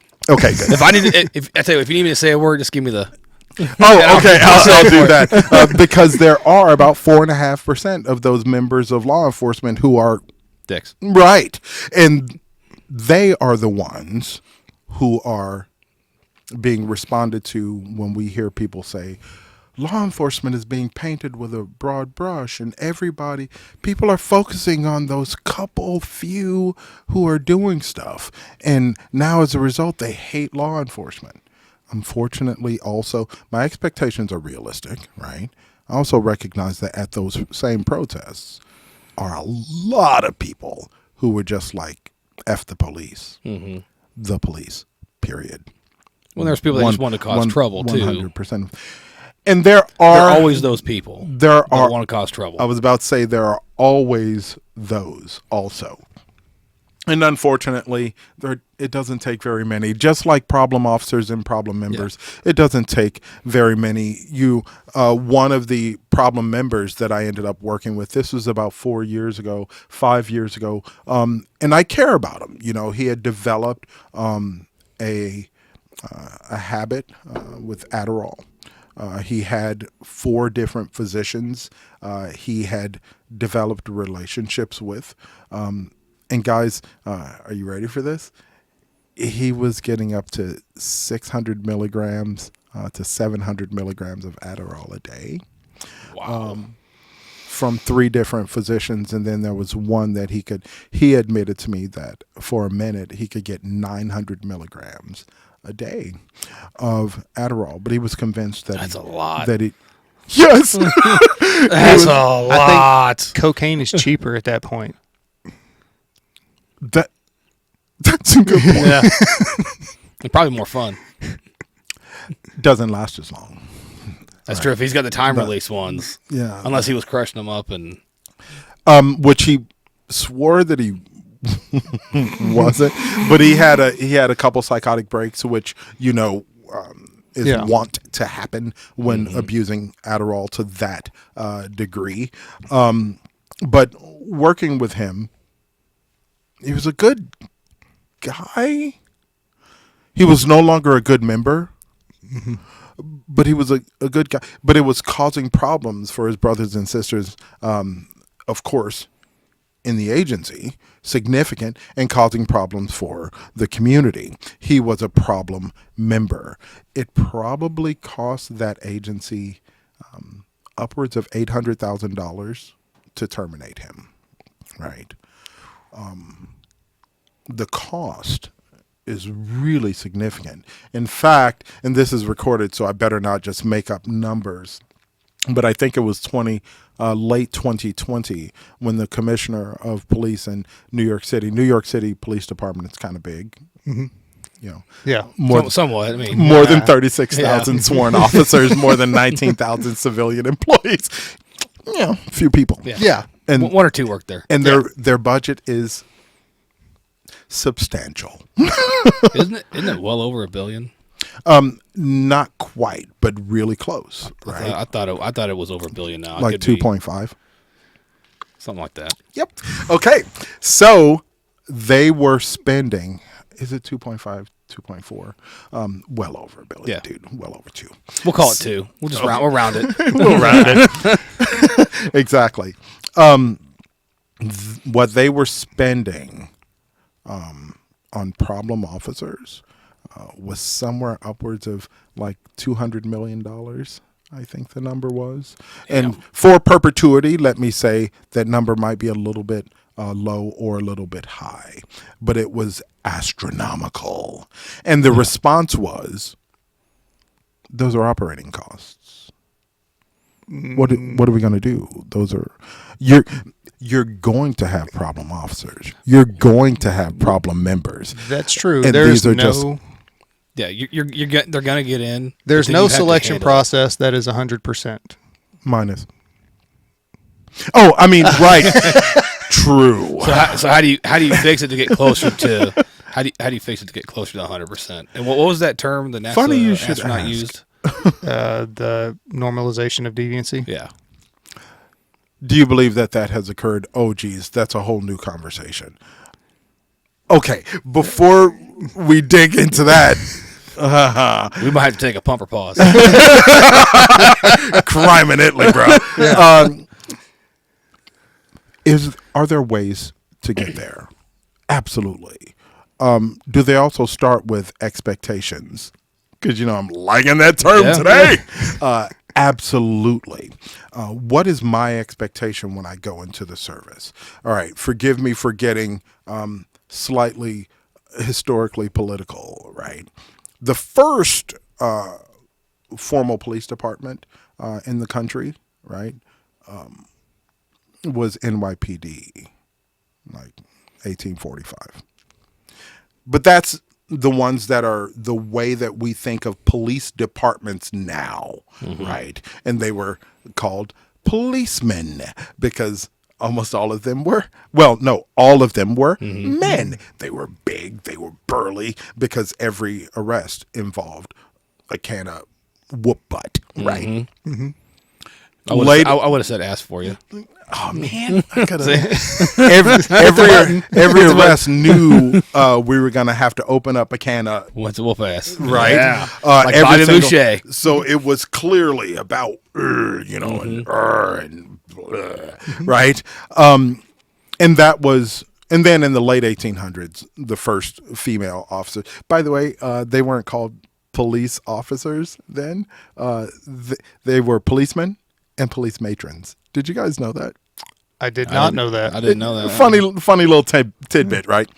So that's the first one that is the way that we think of police officers now, or police departments now. But the first police forces were in the South, were started in the South. And their goal, their expectation, their raison d'etre, their actual reason for being was slave control. That was their job, right? Put down slave rebellions, make sure that slaves aren't trying to get away, make sure that, protection of property literally was a primary aspect of the description. And what was the property? People. The chattel, right? Mm-hmm. It was the people. So it's true that this is where we sort of start, right? So when we have what were their expectations then for the job? They were kind of unfortunate, right? Those expectations. The expectations now are different. The appropriate expectations are that we have this service orientation, and our job is to serve the community in whatever ways are for the aggrandizement of the community. And that includes promoting safety. That includes kicking down doors, jumping fences, and catching bad guys. Absolutely. But it also includes being mentors, setting great examples for the young people who see you in your uniform. There's a term for that, and it's one I happen to believe in. It's called customer service. You're such a fire service guy. Sorry. Seriously? Big on it. How hard is it to go up and say hi? My community. I care about people. Let me get you out of that fire. Let me restart your heart. No, Make sure you write down your address before you leave for us. I ain't got no address. And I don't like the term homeless. I like the term unhoused. Okay, so... Oh, no. I'm not really unhoused, but I'm not giving you my address. I don't expect you to. Okay, that was almost well done, except you were making fun of me a little bit. You're making fun of me! Turnabout's fair play. It is, but stop being a nice guy? The button did not work. You hit the wrong button. What's wrong with this damn thing? Right? So how do we get to a point where we can get that closer to 100? Right? Yeah. Sure, we start by managing expectations, but my job is a pretty important part of that. And unfortunately, we do a really poor job nationally in both fire service and law enforcement of doing my job in an appropriate manner. In fact, a lot of agencies who do my job don't do a very good job at all. In fact, if you guys think back a few years, there's been mass shootings in the country before, right? And do you remember the one in Florida, the gay club? Mm-hmm. Where that guy wasn't a member of law enforcement. He was a armed security guard. But that meant that he had gone through the vetting process and then had had a psychological pre-employment evaluation done. And then he used his service pistol to go in and shoot. What did he kill? 9 people? Was it like 18? I'm forgetting. I want to say it was in the digits. teens. Yeah, it was like, and he went in and did that. So, of course, one of the first things, it's like, oh, this person is a member of an armed service. That means he had a psychological pre-employment evaluation done. Yes. Yes. So they get a hold of that psychological pre-employment evaluation, and they contact the psychologist whose name is stamped at the bottom of the approval, right? This person is suitable, right? This person is approved to move forward. They contacted her and she said, I'm sorry, who? I haven't worked for that agency. I hadn't worked for that agency for 6 years before this guy had an assessment done. What is my name doing there? You noticed I purposefully and deliberately said the psychologist whose name was stamped, right? Mm-hmm. Not the psychologist who signed it. And that company does hundreds of them a week, right? She literally had not worked for that agency for 6 years prior to his evaluation being done. Yet her name was stamped there. We don't know what happened there. We don't know if there was an interview, if there was testing, or so on and so forth. So how do we get closer to that 100? By establishing a national standard of practice for how we carry out these. What I do at my company, in fact, the name is changing soon from Forensic Psychology Associates to Madison, because I'm arrogant about my name. Madison SRC. What does the SRC stand for? Scientifically sound, responsible, and culturally conscious assessments. We have to do evaluations that are scientifically sound, based in science. Guys, we've got this massive access to data science now, and we're like, oh, we don't need to use that for, that's fine for designing like Are you sure aerodynamics of a car, or something. We instead, in addition, not instead, we still want to use data science for other shit, but we can apply data science to this work and making sure that what I am doing is based in science, right? Then responsible, there are standards that have been identified so far, right? Research that's been done trying to identify variables that increase the likelihood of positive outcomes in law enforcement and fire service. The responsible thing to do is to be aware of all of that research and integrate it into the assessments, the evaluations that you do. So we are responsible and we do that, right? And culturally conscious. The fact of the matter is we are biopsychosocial beings in this country, and we are a country of immigrants and beautifully diverse, right? Beautifully diverse. I might have a person who shares, or two people who share some cultural variables. They're both white. They're both male. And then every other cultural variable is different, right? And then we treat them the same because they're both white males. And it's like, you're missing a lot. Right? Here's this one guy who is a white male who grew up on this was a real example, 2 interviews back to back. White male, grew up on the Upper East Side of Manhattan. And not Manhattan, Kansas. I don't think Kansas has an Upper East Side. Joined, and this is another law enforcement example, both of them were, joined law enforcement because he was service oriented, right? Does not need the money. Great granddad took care of that, and he will never need the money. And he's, by the way, he's been an officer for a couple years now, and he's fantastic. But that was him and his experience. No like religious affiliation at all. Cis male, right? Everything just like you would anticipate, except here where we are now, you would anticipate that he would have a Christian upbringing, so on and so forth. He did not. His family was, the way he described it, sort of a-religious, right? Mm-hmm. So he just didn't pay attention to that, and so on and so. There were all these things, but he also owned a Bentley. He was like, I never drove it, and I'm moving to Kansas City. I'm not even bringing it. Type of Why thing. not? He doesn't know anything about Kansas City. But gonna need a car here. Yeah. You might not there, but you're gonna need one. I don't know if here. I would. I don't know if I he's would got drive more than he's got more than his Bentley. I'm sure. Do you really want to drive a Bentley? Not with these potholes. Yeah. Oh, good point, right? But he's from a place with snow. Well, it's neither here nor there. This is his cultural experience, right?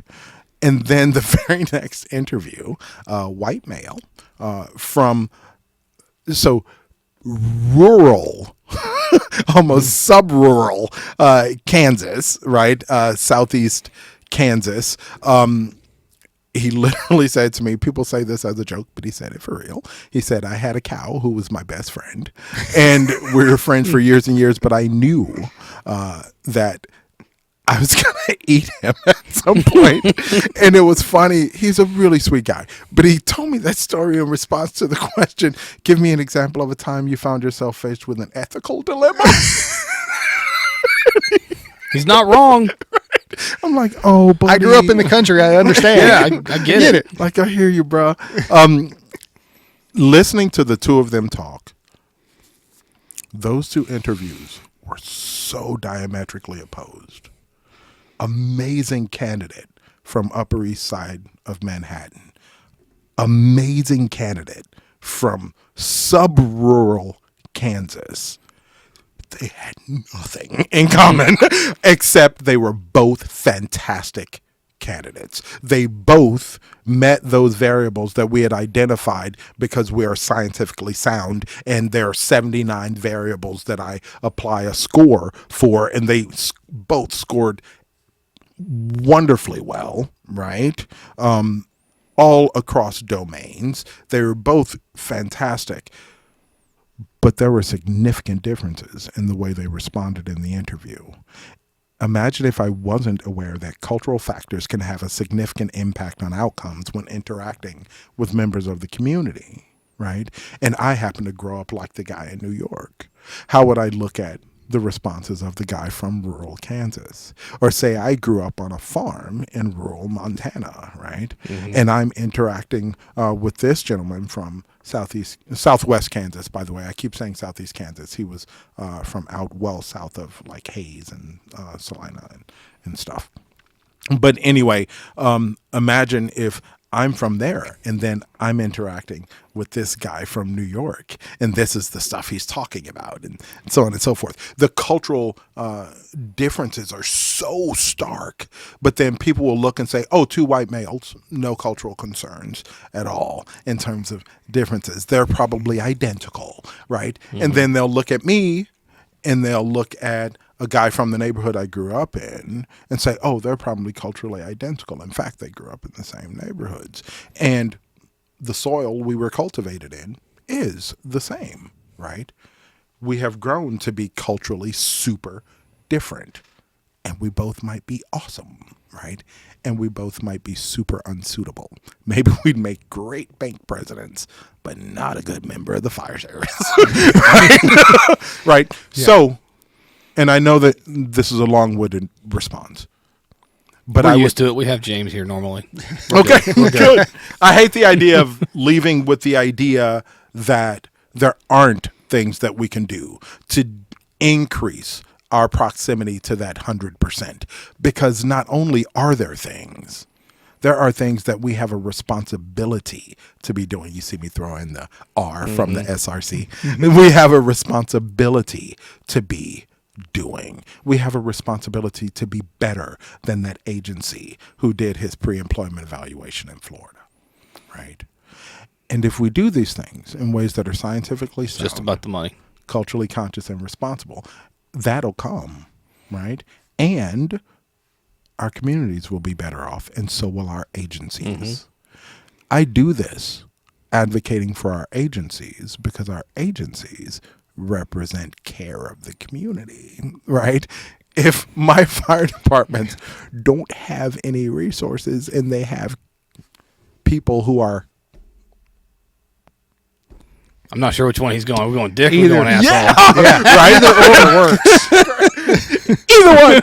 And probably it would be more appropriate for us to say, I like the people who were like, come on, people come on. Do you want dick or asshole? That's an interesting combination.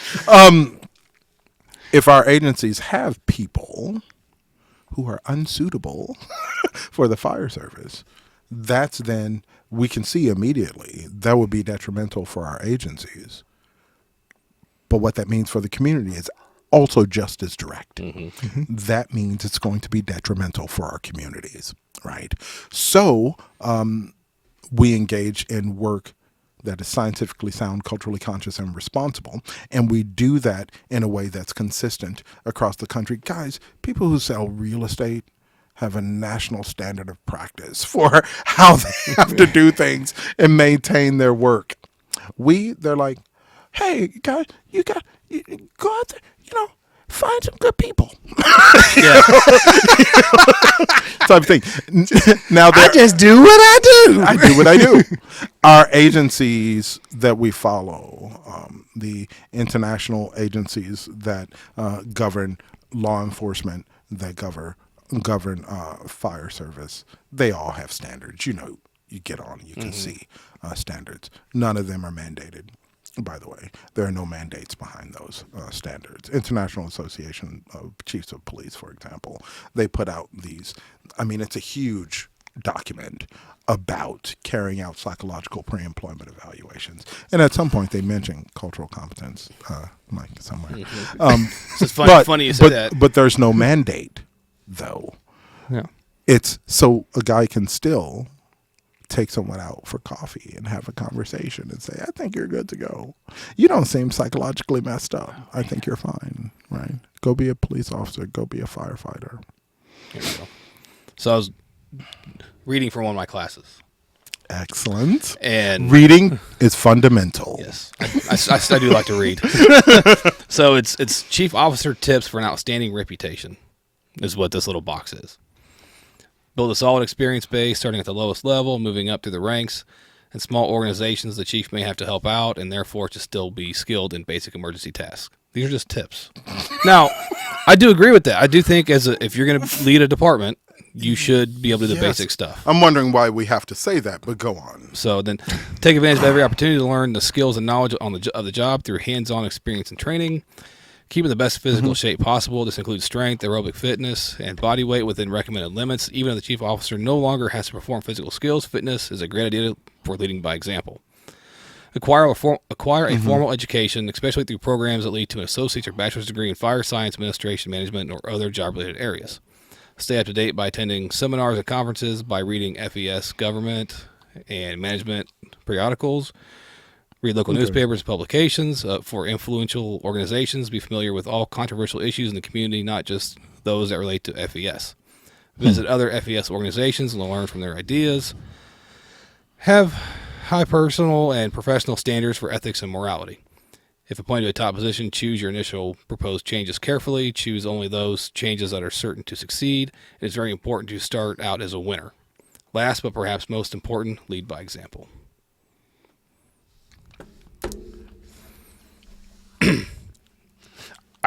I think there's some good advice in there, but overall, where's my standards? Where's my expectations? Very good.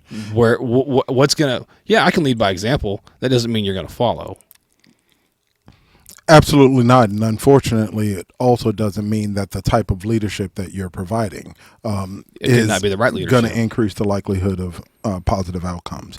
So that the entire thing, I'll say, sounded pretty darn good.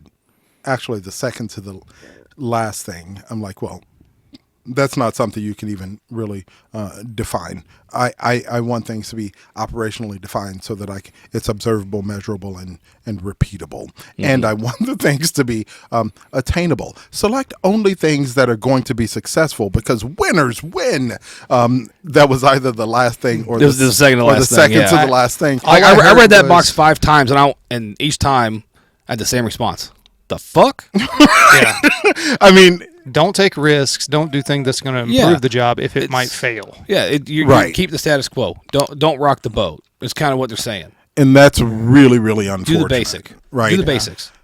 Now, before we disparage this too much, we do want to give props to individuals who are trying to establish standards for how we can go about doing this in an effective and successful manner.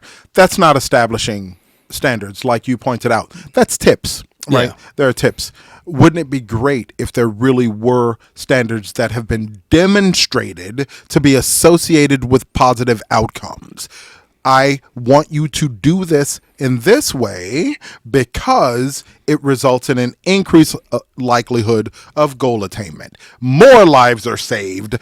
Fewer members of the fire service are engaging in self-harming behaviors, whether that's literal self-harm or suicide or substance abuse, which of course we know is a significant concern in the fire service, or any other type of self-harm. If there's something that we can do that research has demonstrated has been effective in decreasing that, then that becomes a standard, right? Not just a tip, right? But a standard of practice. You guys have standards of practice, right?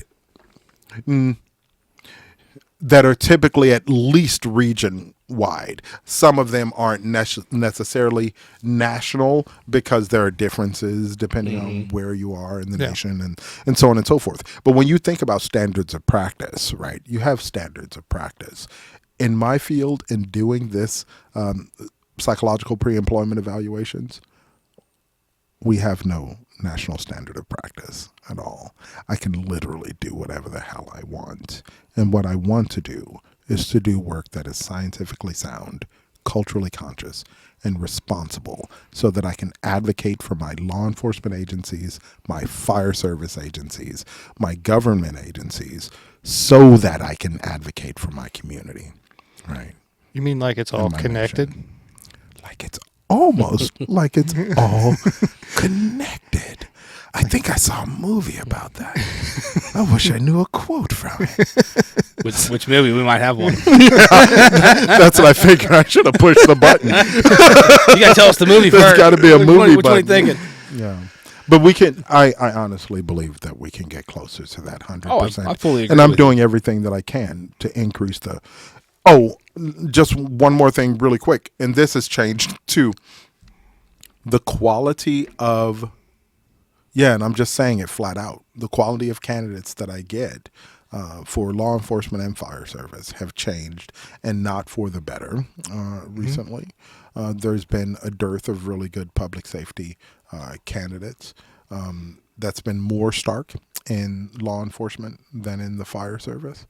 But there has been a change, and that's really, really unfortunate. But we can't change our standards for who we bring in. Thank you. The big change that I've noticed is, in order to come to me, it is medical, right? Mm-hmm. So in order for it to get to me, there has to be a conditional offer on the table, right? Americans with Disabilities Act of 1990, right? There has to be a conditional offer on the table. So the agency has to have said, yeah, I think you're good to go, right? Nonetheless, the not recommended rate has increased over the last 4 years by about an additional 8%, right? In my work. Unfortunately, in a lot of agencies, you've seen no change in the not recommended rate, despite the significant change in the candidate pool and the quality of candidates. Does that? It's that dropping. It goes back to dropping of standards. Yes, sir. It really does. You got to have for the professions we're talking about. You got to have high standards. You only have to have high standards if you care about the community at all. And if you care about outcomes, if you care about the community. No wonder I get angry all the time. I make myself angry because I have high expectations and standards of people, and they fail to meet it consistently. Damn, brother. See, I learn, I listen. Multiple exposures to the same information over an extended period of time results in learning. Yeah. And honestly, with the 2 degrees I have in this one, I've read some of the same books. And it fucking irritates. It's irritating. I'm like, I just read this book. I gotta read it again. I might have to say it again. Multiple exposures to the same information over an extended period of time increases maintenance of learning. I really don't mind reading the same book. So do you think, here's a question that I have, because it seems to me, and from my observation, at least on the fire side, a lot of the new people that we're getting in, they don't really view it as a career. It's a job that they're going to come do. They're going to do for a while. Yeah. And then they're going to be gone in a couple years. Okay. I don't think I have. So I want to let you know that my answer to this is just going to be anecdotal. Because that's an awesome question. And I have not collected any data on it at all. So I feel remiss. And you're like, where's that scientifically sound part of your work, jerk? Does he need to text it to you? That way you can start collecting data and research that? So normal people, serious question. Normal people require multiple exposures to the same information over a period of time. Some of us don't. Talk about some arrogance. Wow. Did you say talk about Saz? What did you say? Yeah, that's exactly what I actually said Dr. Saz. That's my favorite. Okay. That's what. Did you have a comment or a question? Nope. Nope. He's loving this part. He's like, I ain't gotta do shit. Yeah, these guys got it. I really do like that, and that's really good question. I was being honest when I said I haven't collected data on it, and it is something that's really important to look at. So this is going to sound weak, but I promise it goes somewhere in the interviews. So I'll say something to the effect of, characterize for me your overall personal and professional goals. Where do you hope your career goes from here, right? And so an answer you'll hear often is typically relates to if they want to continue to go out on calls, they want to remain on the rig, they want to remain in the ambulance, right?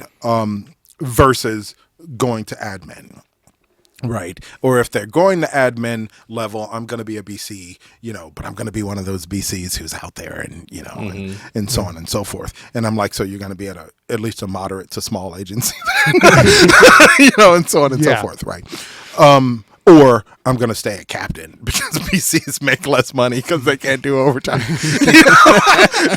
so on and so forth. But you don't hear people talking that specifically about it often because, remember, a lot of these are new candidates, and unless it's a lateral movement, they don't even necessarily know about that stuff. But I think if I'm going to answer anecdotally from my experience recently, I think maybe there has been less mention of that level of moving forward and I've heard people saying things like, I want to be the best firefighter I can and explore my options and look at all the opportunities that the agency has to offer. And wow. Okay, obviously I'm thinking about this as I'm talking about it. And my theory is that if I were to look into that, my theory is that there's likely at least been some change regarding that question. And I'm really curious. Did things you've observed prompt that yeah, question? I mean, anecdotally, because we've been on almost 19 years, right? So awesome. Thank you for your service. Whenever I would say... I got this. Hang on. Excellent, because I can't reach Okay. It leads to a point. So brag, point. Yeah, point. I think you picked it up somewhere in this last 2 hours. Yeah. I'm just not sure where. I'll think about this. So, with all due respect, Doc. Oh, not at all, sir. Not at all. No respect at all. Anyway, for the first, I would say 10 years of our career, we really didn't see, unless somebody was injured and couldn't physically do the job anymore, or you had the rare every now and then somebody's spouse would get a job somewhere else, so they would move. Right.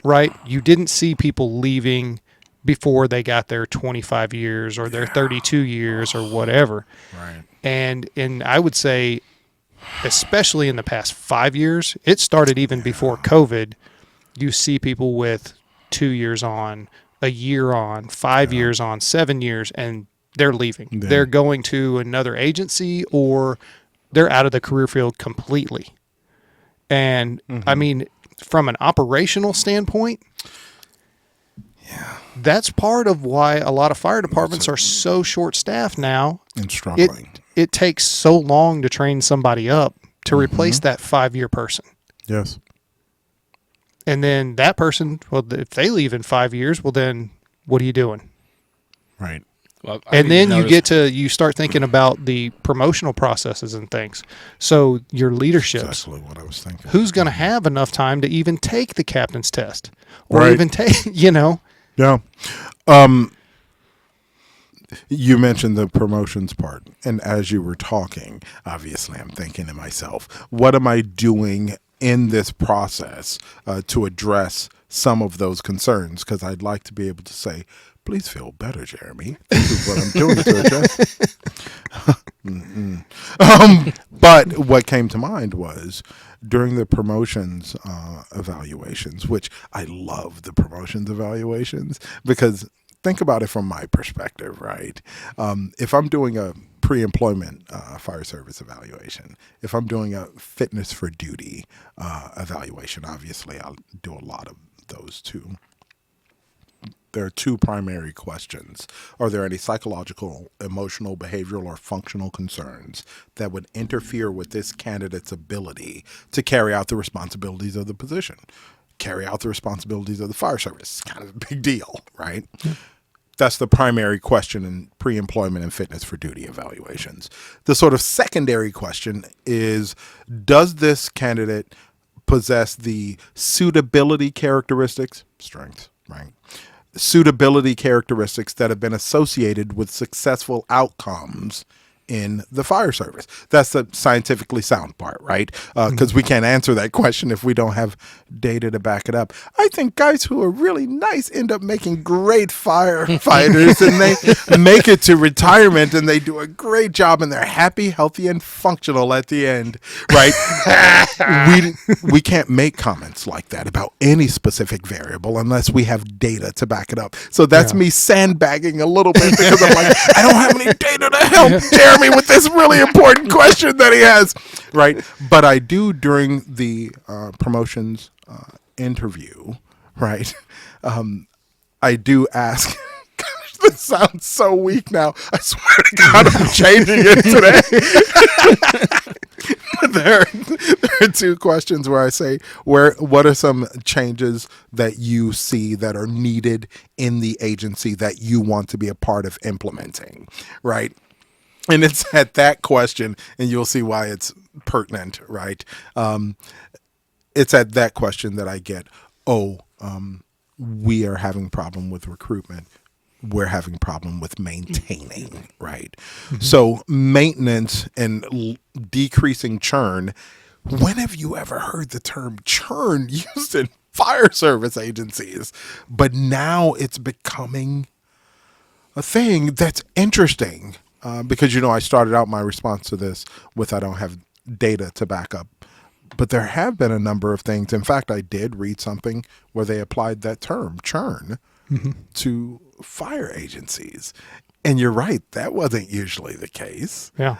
Churn would look different in a fire agency than it would from, I don't know, like a bank job or something like that. Their churn is going to be, 6 months, a year and a half, so on and so forth. So maybe the churn looks like 2 years or 4 years, but that's really different from this person has 30 years on, right? This person's retiring at 27 years, so on and so forth. So what I'm saying is I hear people acknowledging in the promotions process, acknowledging awareness of that as a concern, maintaining, right? Yeah. And not just recruiting, but maintaining and recognizing how the impact that has on the agency overall when there's that churn, when there's that turnover. And then you can always tell when I don't have data on something because I say more about it. Just use big words, it'll confuse us. I perfectly accept the answer of I don't know. I don't have the data. No, brother. I think that's next. There is nothing that I don't know, except for the answer. Because gosh darn it, I have no data to back it up. Yeah. Well, but think about it. It's such a recent thing. Like you said, it's new. It's a recent thing. It's not like you're going to have years of empirical data on it. And it's been researched and all this stuff. Look at the service oriented. That's really sweet. I feel much better. Thanks, Jerry. I was asking. It's okay, Dr. Saz. I was asking for anecdotal. No, but I think clearly that's a significant concern, especially if our goal is the same, right? To increase the function of the fire service and the departments. If we're experiencing this churn, and so we can't.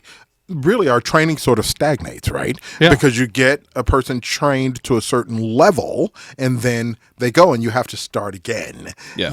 And so at some point, that sort of pinnacle of training is going to slowly decrease, right? Mm-hmm. Because the churn will be literally churning it down. Yeah. So we want to get that spun back up. Right. Yeah. We definitely want to get that spun back up because that 100% you were talking about earlier,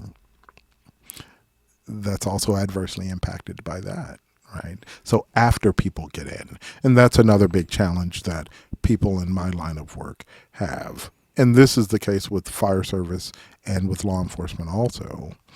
Guys, for the most part, for most of my agencies, and that's, like I said, about 50 agencies and then 4 federal agencies, for the vast majority of them, I have background data and, polygraph and blah, blah, blah, right? And then I do my testing, which probably takes them about 4.5 hours or so. And then I do my interview. And for the vast majority of them, that's it. I don't see them anymore.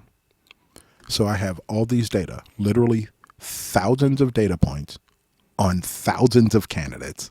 Talk about moving toward big data and how data science could really help us here, right? Thousands of candidates, thousands of data points per candidate, and it stops at my recommendation. So this person might go to the academy, right? Receive more commendations than anybody in the history of that academy, right? And then end up getting promoted faster than, right? Mm-hmm. Or I might recommend that they move forward and they wash out in the academy, right? And I have no idea. Or during the academy, they're written up 5 times. And then during field training, they zoom past everything because they're amazing. Or they wash out in field training. And I just don't know. And for the majority of them, so when we talk about outcomes, that's all after the recommendation. So it's important that we start integrating those data, right? Because my goal for every member of the fire service, right, is not necessarily about what they're doing every day, because my goal has to do with your retirement. And my goal is that you will make it to retirement, first of all, but that you will do it happy, healthy, and functional, that you will be in a great way when you retire, right? So everything that I can do to increase the likelihood that occurs, it's important, and I feel a responsibility to do that as a professional from pre-employment all the way through that retirement after 34 years. So how do you bridge that gap? How do you get those data points? And what does that look like? It looks hard. It's what it looks like. Because, you guys know how insular law enforcement services, how insular the fire service is, right? And people like to keep things close to the vest, right? And mostly it's because of risk management, and it's for fear of those data, those bits of information getting out, as it were. In fact, you often hear people say, if you're not in with the fire service, first of all, nobody's going to talk to you, right? Mm-hmm. And one of the first questions I often get is, were you a firefighter? It's like, because you don't know. Right? Yeah. And I'm like, oh yeah, I've heard that unfortunate thing before, right? Were you a police officer? Or I hear people go, I was a police officer, and so I know, right? And they really believe that. And the people they're talking to often believe that too. Mm-hmm. And it's really unfortunate. In fact, I was at, I won't say what agency, and they had another psychologist there. I wasn't doing the talk, the other psychologist was. And that psychologist pointed out how important it was that members of the agency maintain their relationships with other members of the agency, or at least other members of the fire service, because they are the people who will understand you. And a member of the fire service raised his hand and he said, yeah, it's frustrating for me, and I would love some advice on how to deal with this. My closest friend from high school, and then we went to college together. We studied different things, though. I did fire service. I can't remember everything he said, but he said we studied different things. I did fire service. And he was like, but, you know, we just don't have anything in common anymore. And he's always trying to call and so on and so forth. And she was like, that's when you call call your brothers and sisters in the fire service. They've dealt with this too. They've dealt with people not understanding, the work that they do and the things they see. And I'm sitting there going, what the fuck? Thank you. Did she just tell him to break off all his relationships with people outside of the fire service? And he was like, yeah, that's, I hear what you're saying. And so I couldn't sit still. I was a member of the audience, but I stood up and commented on it because I was like, yeah, so human connection and human relationships is what's important. And if you have this lifelong friendship, that's probably going to be a really important friendship for you to maintain. And, and then talked about that a little. Yeah. But because it's so insular, how do I get those data? When I talk to agencies, they're like, yeah, we don't, I'm not sure it's illegal to give. Oh, there are no laws that are. Oh, okay. So we're going to talk to some people and, because we want to protect the privacy of, everything's anonymized. There's, we'll get back with you. And then some agencies are just like, we would never share that information. I mean, I literally had a person who was responsible say, and this was not at a small agency, if we shared that information with you, you could learn like all the trouble they've been into. Then what would happen if they tried to get a job somewhere else? Duh. All the trouble they've gotten into would count against them, and would increase the likelihood that the agency and the community would get a really good candidate. Literally said explicitly, we won't share that information because all the problems they've had could have an unfortunate impact on their likelihood of getting employed somewhere else, which is literally the point. It's hard, is my response. How do I do it, and what does it look like? It's hard. But it would be much more likely to get towards that 100%. Yeah. If we could do this from start to finish. Well, and you could keep those problem officers or problem firefighters from just agency jumping. Which you do realize is a thing. Yeah, right. I didn't comment on it directly because I already admitted to you I have no data on it. Yeah. But intuitively, we'd recognize, that's part of this churn. Yeah. Right? Mm-hmm. People get in trouble and they're like, I've gotten, in trouble 3 times here. There's no way I'm getting promoted here. I'm going somewhere else. Yeah. And that's for ones who are thinking about staying in the fire service and getting promoted or even thinking about that. Yeah. So it's important. This is why my agency is becoming a data science agency, right? It's about assessment, because I want, when you call someone for backup, when someone responds to a call with you, I want you to be super confident in who that person is who comes. If you're on a rig together and there's someone sitting next to you, I want you to be like, I'm glad Dr. Saz sent this person. you know what I'm saying? Well, and that's the goal. We talk about it a lot on this podcast, but there's a certain level of trust, and to not understate it or overstate it or however you want to say it, but this is a life safety job. And at any time, he could be responsible for whether or not I live or die. Yes, sir. Absolutely true.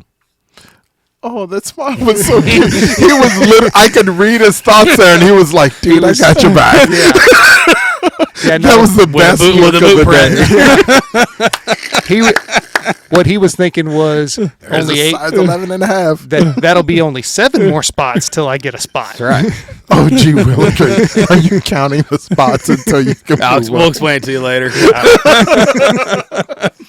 That's awesome. Yeah. Thank you for that question. And it really is. I keep saying, you notice how many times I've said it over and over again. I made a joke saying I don't need to make a note about it, when in reality, it would be best if I made a note about it. That's right. Just go back and watch the podcast again. Exactly. Oh, yeah, I meant to do that. Yeah, I meant to think about that some more, right?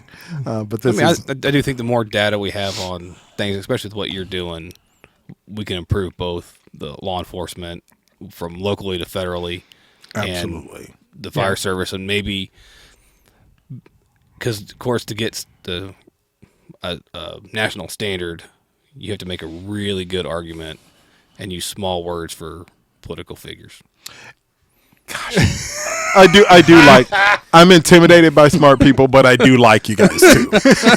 So one of the big challenges. It's funny. I actually have a little splash page up for Madison SRC. You could literally just go to madisonsrc.com and read my little description of what I'm planning to do with this, right? And what reminded me of that was you were like, change outcomes from locally through federally. And I'm like, I literally think I say that shit on the website. Do you? Like, that's real good. But the fact of the matter is, it is important that we figure out a way to establish that. And you're right, it's going to have political implications. Oh, absolutely. I don't mention on the website, but in my head, I'm already thinking we will likely have to have people involved in the agency whose specific job it is to politic. Yeah. Politic. lobby. Right. Yeah. You're like, don't say lobby. Just say politics. politics. You got politic. Yeah. Right. That's the appropriate way to say it. We'll have to have a politicist. Yes. A politic. I like it. who works with us, because you're absolutely correct. There will have to be sort of legislative types of changes. Agencies are required to have certain levels of insurance. For example, I'm required to have certain levels legally of malpractice insurance, for example. I'm required to be licensed. I'm required to have certain levels of continuing education, so on and so forth. I am required because those are national standards. There are state standards, but there are national standards that those state standards must meet, and then the state that you're licensed in can add additional standards. Without them, you lose your license. I can do whatever the hell I want when I'm vetting candidates for fire service and law enforcement. Why is that okay? It seems to me that this is something so what is my goal? My goal then is to establish that national standard of practice. How do I do that? First of all, I do it by demonstrating how much more effective it is to do work that is scientifically sound, culturally conscious, and responsible. Look at the outcomes it's resulted in your agency, and look at the impact it's had on your community, so that I can say, guys, see how good it is to follow these standards. Now let's make this national so that everyone can benefit from these outcomes, and our agencies can function better, right? And our communities can benefit from those agencies' increased level of function. And we don't want that just for our region, which I'm doing the best I can to make that happen, right? But we want that nationally. But you got to start somewhere. You've got to start somewhere. So, right? First step of a mountain is the first step. I dumbed it down. Sorry, I dumbed it down. That was really sweet. My initial response was, "Oh, that was so sweet." Sometimes you got to dumb it down for people. That first step is actually watch my right hand. Oh man, no, that's good. Was that our lull? Has it been 7 minutes? Did we just have a 7-minute lull? I heard. No, I don't think we've had a. Oh man, I thought that happened after 7 minutes. Have we been talking 7 minutes? I think it feels like 7 minutes. Like 8.5. 8.5 minutes. 2 hours and 17 minutes. Get out. Yeah. Yeah. No, You guys are like chatty Cathys. You made it easy. Let's be honest. This is we had a lot of fun. Yeah. Oh, really? I've that's enjoyed not. this. I'm not sure that's good. I'm not sure that's good at all. I was wanting you to leave in awe. I'd rather have fun. I learn more when I laugh, and it's a good conversation. I really do. I think you're absolutely right. In fact, I'll be honest and say, I was having one of my psychologists who do some work for me. She's starting to do some of the pre-employment evaluations, right, for me. And so when I have someone do that, of course, I have them sit in on me doing interviews, right? We go over the testing together. They see how I identify everything, and I have these worksheets with literally that 79 variables on them. I'm kind of old school. On my iPad, I open it up to that worksheet, and I literally circle things that are concerned, and I put an H for high by things that are good, or an L by low. Then I look visual, and I'm like, damn, no. or yay, so on and so forth. So anyway, I had this most recent doctor sitting in and watching, and at the end, she was like, you just seemed like you were having fun and having a conversation, right? And I'm like, quite purposefully and deliberately, right? Mm-hmm. I can be really formal. Mm-hmm. Okay. I can be really formal. But I choose not to be during those. And let me tell you I promise, super fast, why. I had an agency, fire agency, contact me literally not 3 weeks ago, I've told this agency, it's a small unified agency, and like 3 counties, still really low population, but still, this person not recommended. And it was not like, no, it was like, type, you are not suitable for the fire service at this time, right? Maybe you will change everything about yourself and become, maybe mature a little bit suitable later. See, we'll mention it if those concerns might be mitigated through maturation, experience, exposure to incumbents, exposure to training, so on and so forth. This was not the case, right? This person was not suitable for the fire service. So a couple weeks after, and this was a few weeks ago now, the agency contacts Rachel, my operations person, and it's like, that candidate wants to talk to Dr. Madison. No, that's not appropriate. First of all, those data, I no longer have privilege except for research purposes. So there's no name, associated, blah, blah, blah. I can use it for that. But those data belong to the agency. Those belong to you now. You are responsible for disseminating them if you choose, right? So if you want to say, hey, this is what it looked like, that's on. We don't want to talk to him about it. We told him he can call we give you permission to talk to him about the outcome. Yeah. And I'm like, so yeah, still that's an absolute no. that's not the way that this is done, and that's not appropriate. Nonetheless, that agency was like, we want to sort of wash our hands of it. And that guy was like, you are gonna tell me why I was not recommended, Reason 1. Exactly. And by the way, incredibly high scores on impulsivity, low scores on self-control, high scores on hostility, low scores on anger management, actually with high scores on anger management concerns, so on and so forth. Manipulative aggression and physical aggression scores were both really, really high, right? And overall well-being and demoralization scores were really high on demoralization, and overall well-being scores really low. I'm like, oh my goodness gracious, that's not a no. That's a really, hell no. Exactly, right? And again, I ask myself that question: do I want this individual to be who responds sitting next to you on the rig when you're entering a structure?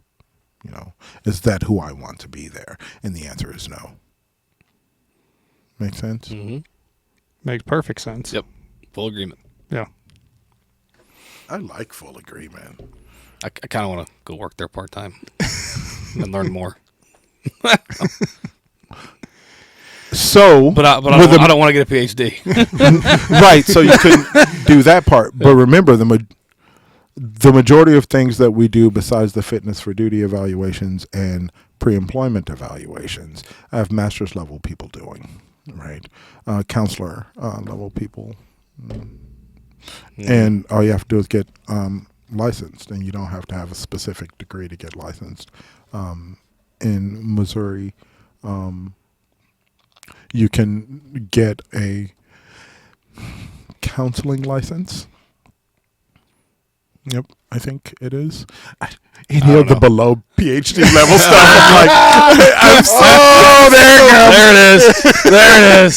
So if you're one of the peons, No. you're gonna have to figure that out on your because own. I have really good master's level people who do great work for me, but often it ends up being with safeguards and management referred counseling things and so on and so forth.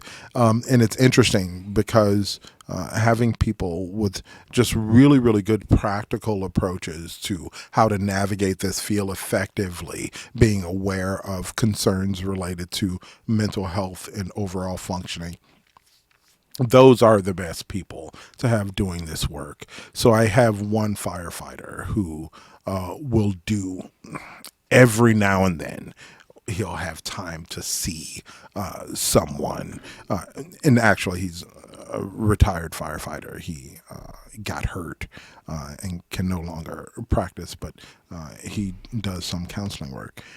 And he's just awesome because he knows he's only going to see this person 1, 2, maybe 3 times if it's a stretch. So his approach is very sort of life coach almost type of approach, very skills building type of approach. And it's really, really great. But just to finish that initial point, she sees me and she's like, boy, it looks like you're just having a conversation. You're having fun. This guy calls and he's like, I want to talk to you. And what he said to the agency was, I didn't even realize it was a professional interview. He was just like chatting with me. So yeah, I was saying stuff.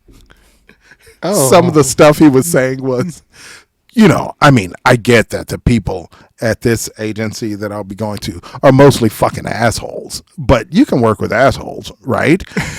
And he's saying all this, and I'm like, so when I do this and I do it in this way, it's because I want people to let their guard down. I want people to feel like they're just engaged. Yeah. I want them to be as authentic as possible. And so I use authenticity myself to a certain degree. Obviously, I've got a clear motive in what I'm getting. And so you can ask yourself, can you really be authentic when really you're trying to get specific information?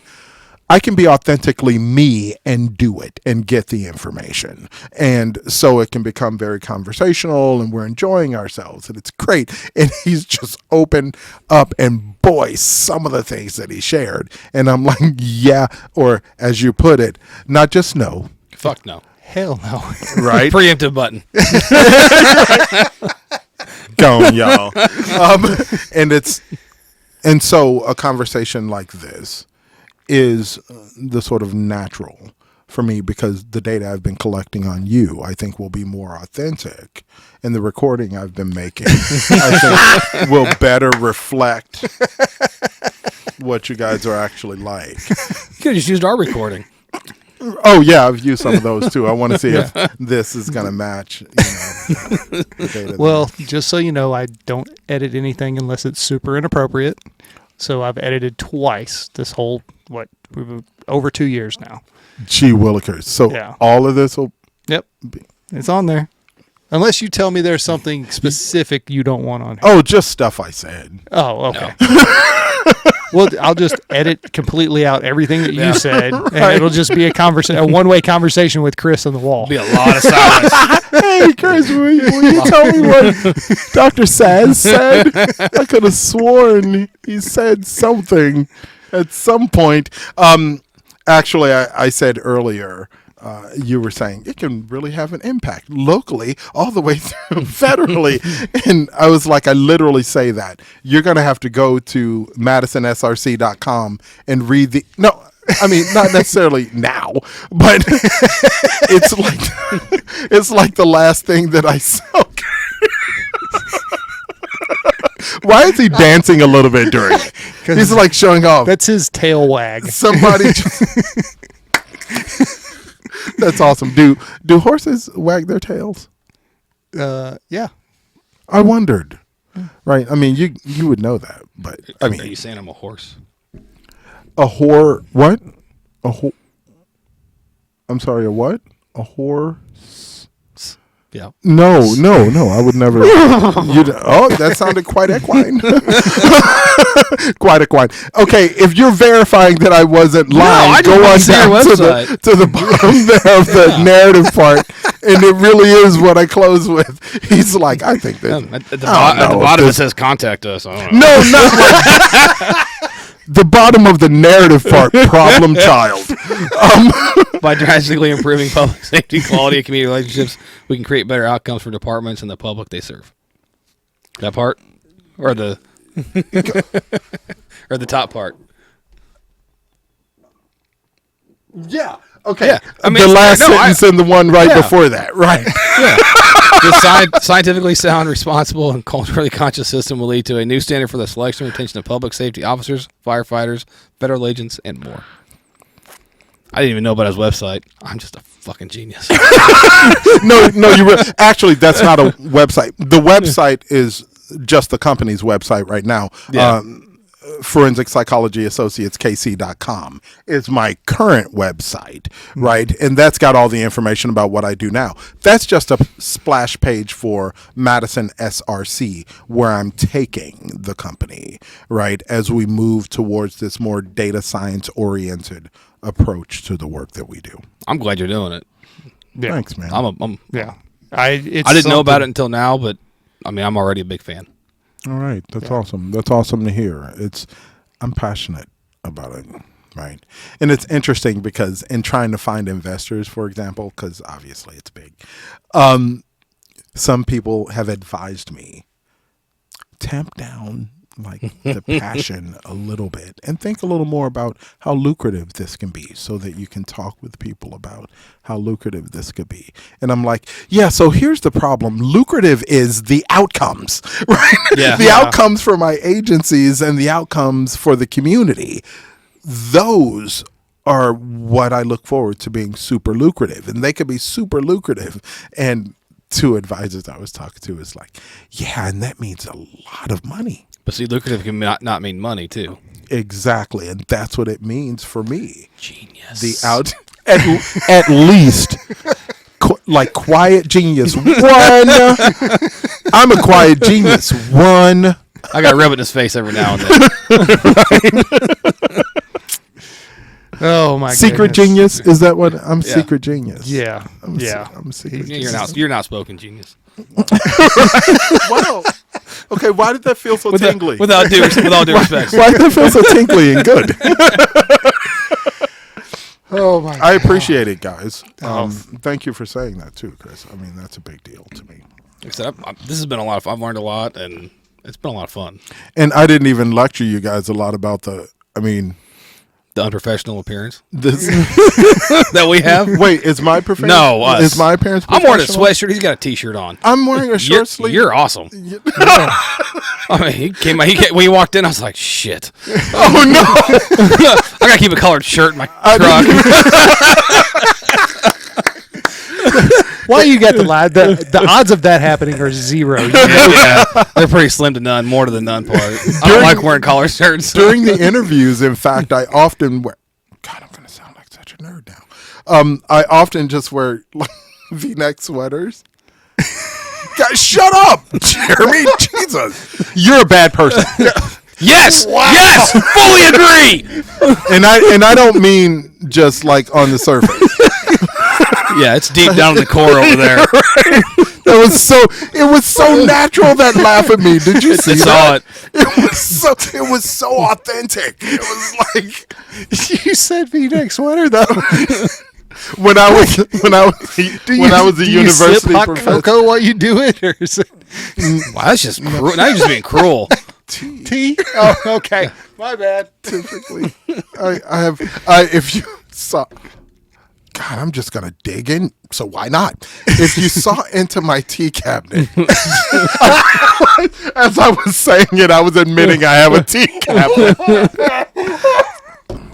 Man, this could go international, and the Brits are gonna love it. Actually, I have some Pure that my oldest son gave me from Japan. He ordered it from Japan.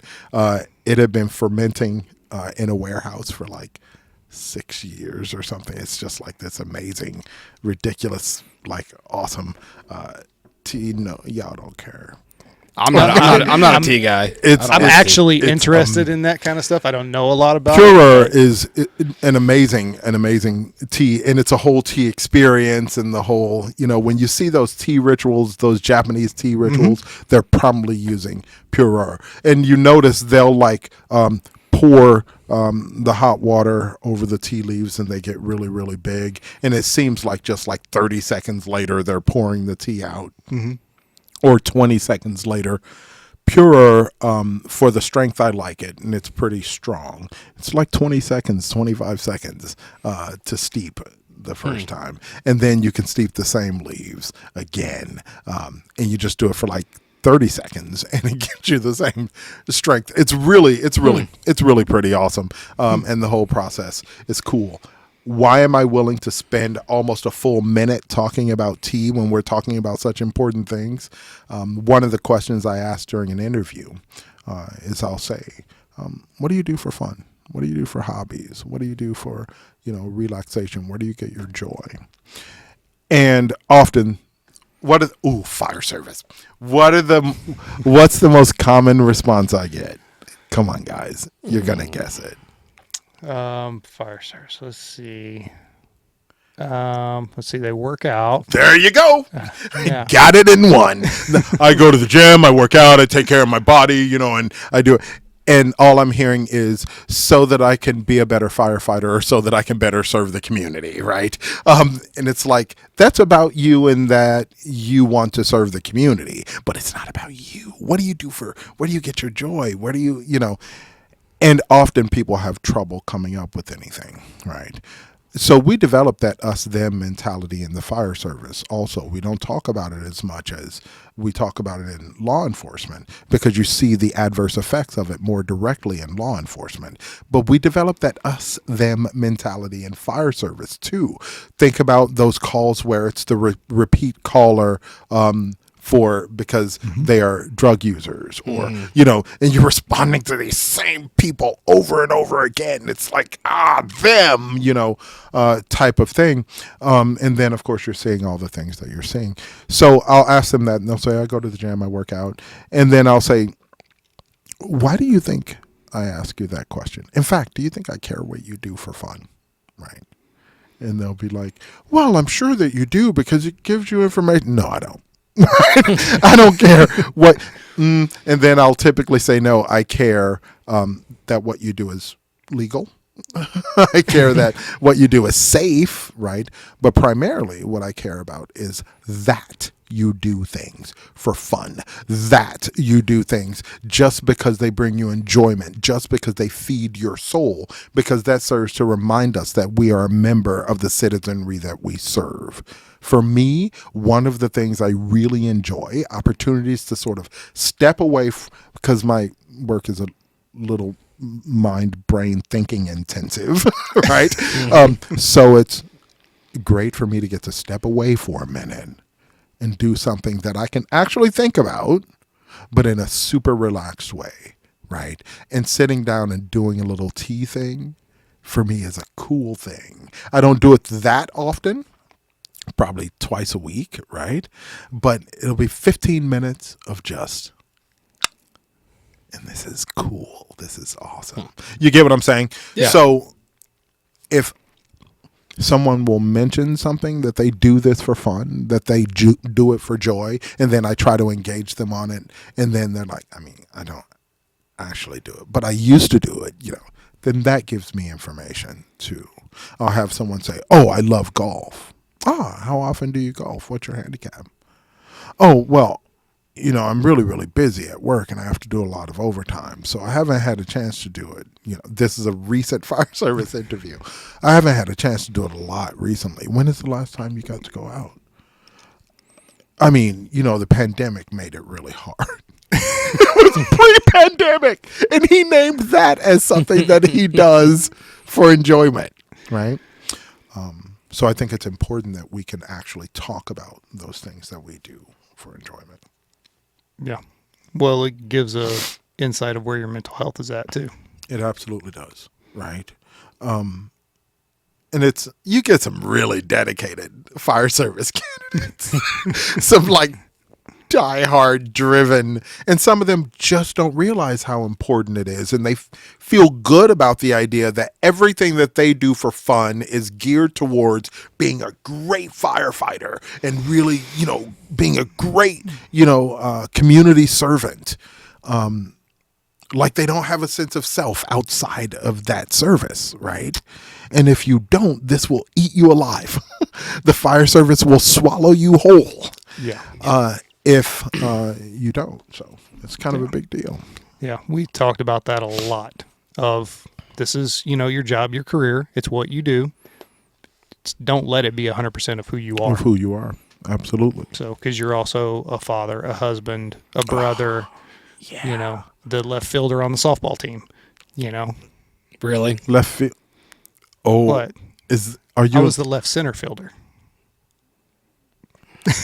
Did y'all have more than 9 players? Wait, left. So left center? rec league softball, you play with 4 outfilders. Oh, I didn't know that. Yeah, because you're You're the time old. you're old. I was trying to find another way to say it, but area to cover. Yeah. exactly. Sort of like that. That's You Yeah. can run that's pretty 15 cool. feet. At 20 feet, you start pulling muscles. Oh, right. And I'm fine with pulling muscles as long as it's someone else's muscle. I don't want to pull any of mine. Look at his face. He's like, wait, do I get to do that if someone pisses me off? If someone fails to meet my expectations or my demands, I meant to say. Yeah, we're going to roll with that.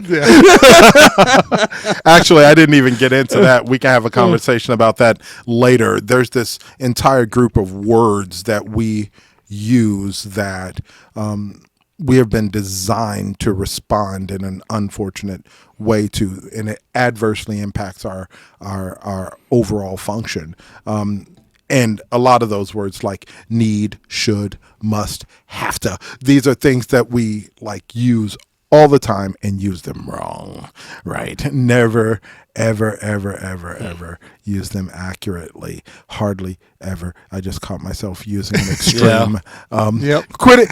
What, you literally pointed at me? I did. You all Literally, I fucking hate that word. I said almost.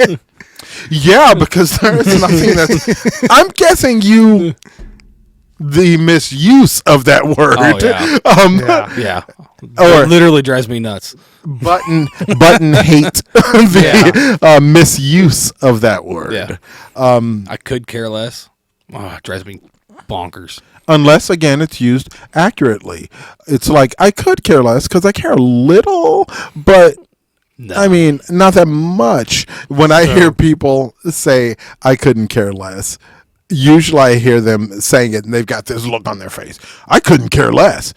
Look, bro, if you didn't care, you wouldn't have that look on your face. You'd have another look on your face. A look of apathy, perhaps. Yeah. Like, I couldn't care less. I'm trying. Yeah. I'm really trying to care, and I just Wait, how are you I doing? can't find it. You don't have to answer because I honestly couldn't care less. Yeah, I'm already sorry I asked the question. Was not necessary. I couldn't. That sounds like a whole another episode. Oh, it is. When I talk, just to put it in perspective, when I talk about why it's not helpful to use the word should, I start out by talking about Einstein's theory of special relativity. That's awesome. awesome. I can't wait to hear that. Yep. Schedule it. Totally a different podcast. Go ahead and let's go ahead and schedule the next one. We'll figure it out here in a minute. That'll have to be a specific, topic Absolutely. area. I end up talking with a lot of my members of fire service about the words that they use. In fact, I'd be willing, when there's been a critical incident, for example, and I have a member in the office, I'd say 50% of the time they leave with at least one or two words that they are prohibited to use until we see each other again, and they are required to make little hash marks each time they use them, and should is often one of them, and almost invariably that 50% of them who leave with that will send me a text at some point and they're like, this is just too much. Or I'll have them say, I shouldn't have to wait, see? So on and so forth. I definitely want to hear all about that. Yeah. It's pretty fun. It's pretty fun. Well, let's do Leave it on a cliffhanger. Yeah. Let's do closing thoughts. Oh. Yeah. So now you have to come back. Yep. Right. Okay. I didn't anticipate being invited back, but I will say I appreciate you guys addressing this. Especially in this forum. I appreciate the contributions you make in every way. I'm sure you hear people say, I appreciate your service, right? Mm-hmm. Like I said automatically when you're like, 19 years. I don't think I said it exactly that way, but I like the way that you said it. That's how I saw it. That's totally how I heard it. But you are going farther and recognizing, this is how I see this podcast, recognizing that the service you provide is really, really great, and we can acknowledge that. But you're like, there is also more that can be done. This is demonstrating an awareness of the potential impact that we can have on the service overall, just by being involved and engaged in a real way besides just when you're on shift, right? And I think I just really appreciate you guys very, very much for that. And I'm going to do everything that I can in my power, and I mean this, to get us as close to that 100% that you were describing earlier.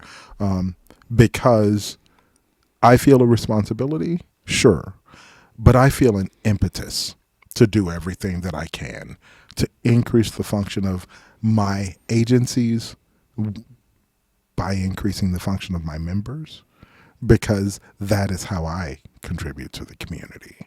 That's how I make the communities better. My agencies are made up of the members, so that's where it has to start. You know what I mean? Yep. Mm-hmm. And what you guys are doing, I think, is really, really important, both in law enforcement and fire service and public safety overall, because what you guys end up talking about literally relates to public safety overall, right?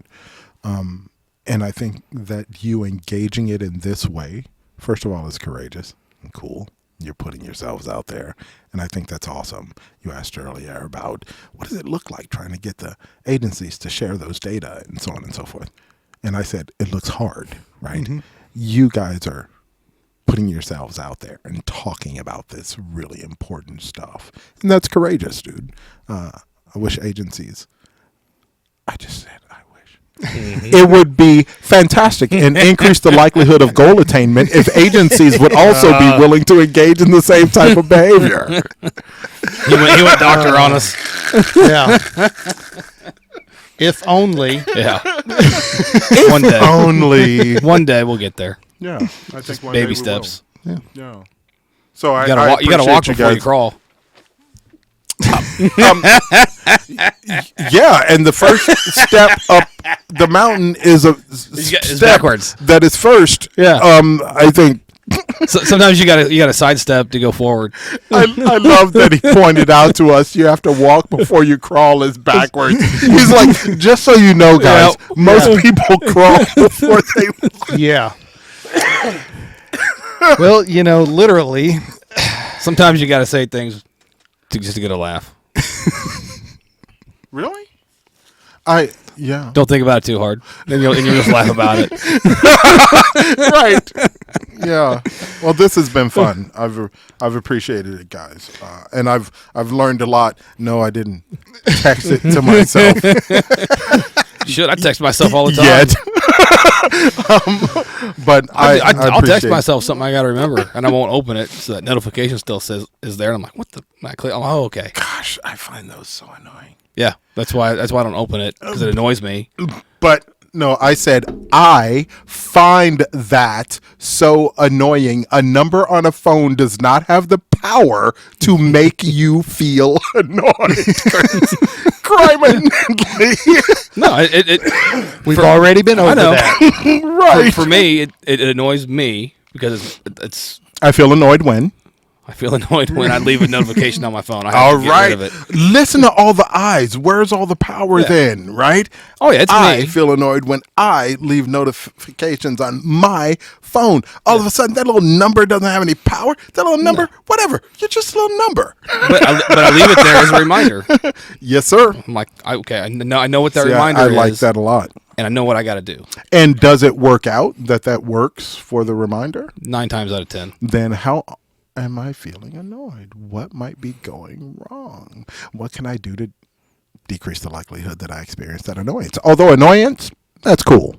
If I'm pissed off or depressed, that's a little less cool. No. Then maybe I'm saying some bullshit to myself that's not particularly helpful. It doesn't make me mad. It's again just a reminder to myself that I've got something important to do. I don't want to forget about it. That's really useful. I think what happens to me in real life is sometimes those notifications are like, dun, dun, dun. Yeah. It's from this agency or this member or this police officer, so on and so forth. And it's like, oh, one of those types of things. Yep. That makes sense. What now? Exactly. Although, and this is the last thing I'll say, it's not even important for the podcast, but, this happens so infrequently, but I love when it happens. And again, it was from a member of a fire service. That's funny. By the way, if you looked at the data, all the data that I have, the pre-employment data, and you did decide to work with FPA or Madison SRC part-time sometime in the future after you finish your master's, and you're seeing these data, you get to a point where you can literally look at 2 data sets and go, fire service candidate, law enforcement candidate. Fire service, also fire service. Law enforcement, fire service. Like that. It gets, literally the data starts to differentiate that clearly. It's really interesting stuff. But that story, Yeah. it's always awesome for me when people recognize that there's more I do than just, there's a big problem, and it's important that this person is no longer a firefighter for you, and you want me to do a what, or what have you, or you have these candidates. So I get a text message, and the text message says, "Hey, Dr. Saz, can you give me a call?" I'm like, okay, to be honest with you, my first response was, "And who are you?" And he goes, "Oh, this is Captain, blah, blah, blah, right?" Yeah. I'm like, oh, okay. All right. What's happening now? And he was like, "First of all, everything's cool. We responded to a call. There was a lot of psych stuff involved, and I'd love to just have a coffee and pick your brain. Everything's done. All the paperwork's done. Everything's cool, but I'd love to pick your brain about it." And I was like, "You want to just sit down and have a coffee and talk about psych stuff on a call?" Okay. That's happened like 3 times in the last 8.5 years. Because usually it's like, "Dr. Madison, give us a call." It's like, okay. Is this going to be at the hospital? Is it going to be at the crash site? Is it going to be at the member's house? Is it, Yeah. Rarely is it good news like that. Yeah, and by the way, we sat and had coffee. We went out to Black Dog Coffee out in Lenexa, and it was awesome. And the second time we talked at Messenger Coffee downtown on like 17th and Grand. But it was just really very, very cool. So I'm like, y'all can call for stuff that's, preemptive. Oh, that's a whole nother podcast too. That's podcast number 3. Yeah, about being proactive. Yes, sir. We'll get there. Well, Saz, Dr. Madison, thanks for coming. Appreciate it. This was fantastic. I can say honestly this time, my pleasure. Chris, do you got anything? Hashtag fire Chris. No! He's going to have hashtag keep Chris around. Like for real, on my super active Twitter feed I don't even have Twitter. that has a blue star check mark. Oh, you got a check mark? No, We don't even- There's not a chance. I know that I have a Twitter account because a couple of years ago I got a notification that I was being blocked because of something I said, which I think I had never said anything on it. But it's reactivated. Well, congratulations, I guess. Thanks. I don't do Twitter. Yeah. Yeah, I'm not particularly active on social media. Get you in trouble. It's really easy to get in trouble Not on because social it media. would get me in trouble, Chris. Okay. Just because 99.9% people have used social media incorrectly or in a way that's not conducive to You seem to be paying really close attention to how you're talking and how you're talking to yourself. It's the most beautiful thing I've seen today. Nerd. That's the best ending ever. All right, everybody. Thanks for stopping by. Appreciate it. Remember, if you are struggling, there are resources out there. Reach out. If you know somebody that's struggling, reach out to them. Let them know what resources are available. Yeah, and we'll see you next time.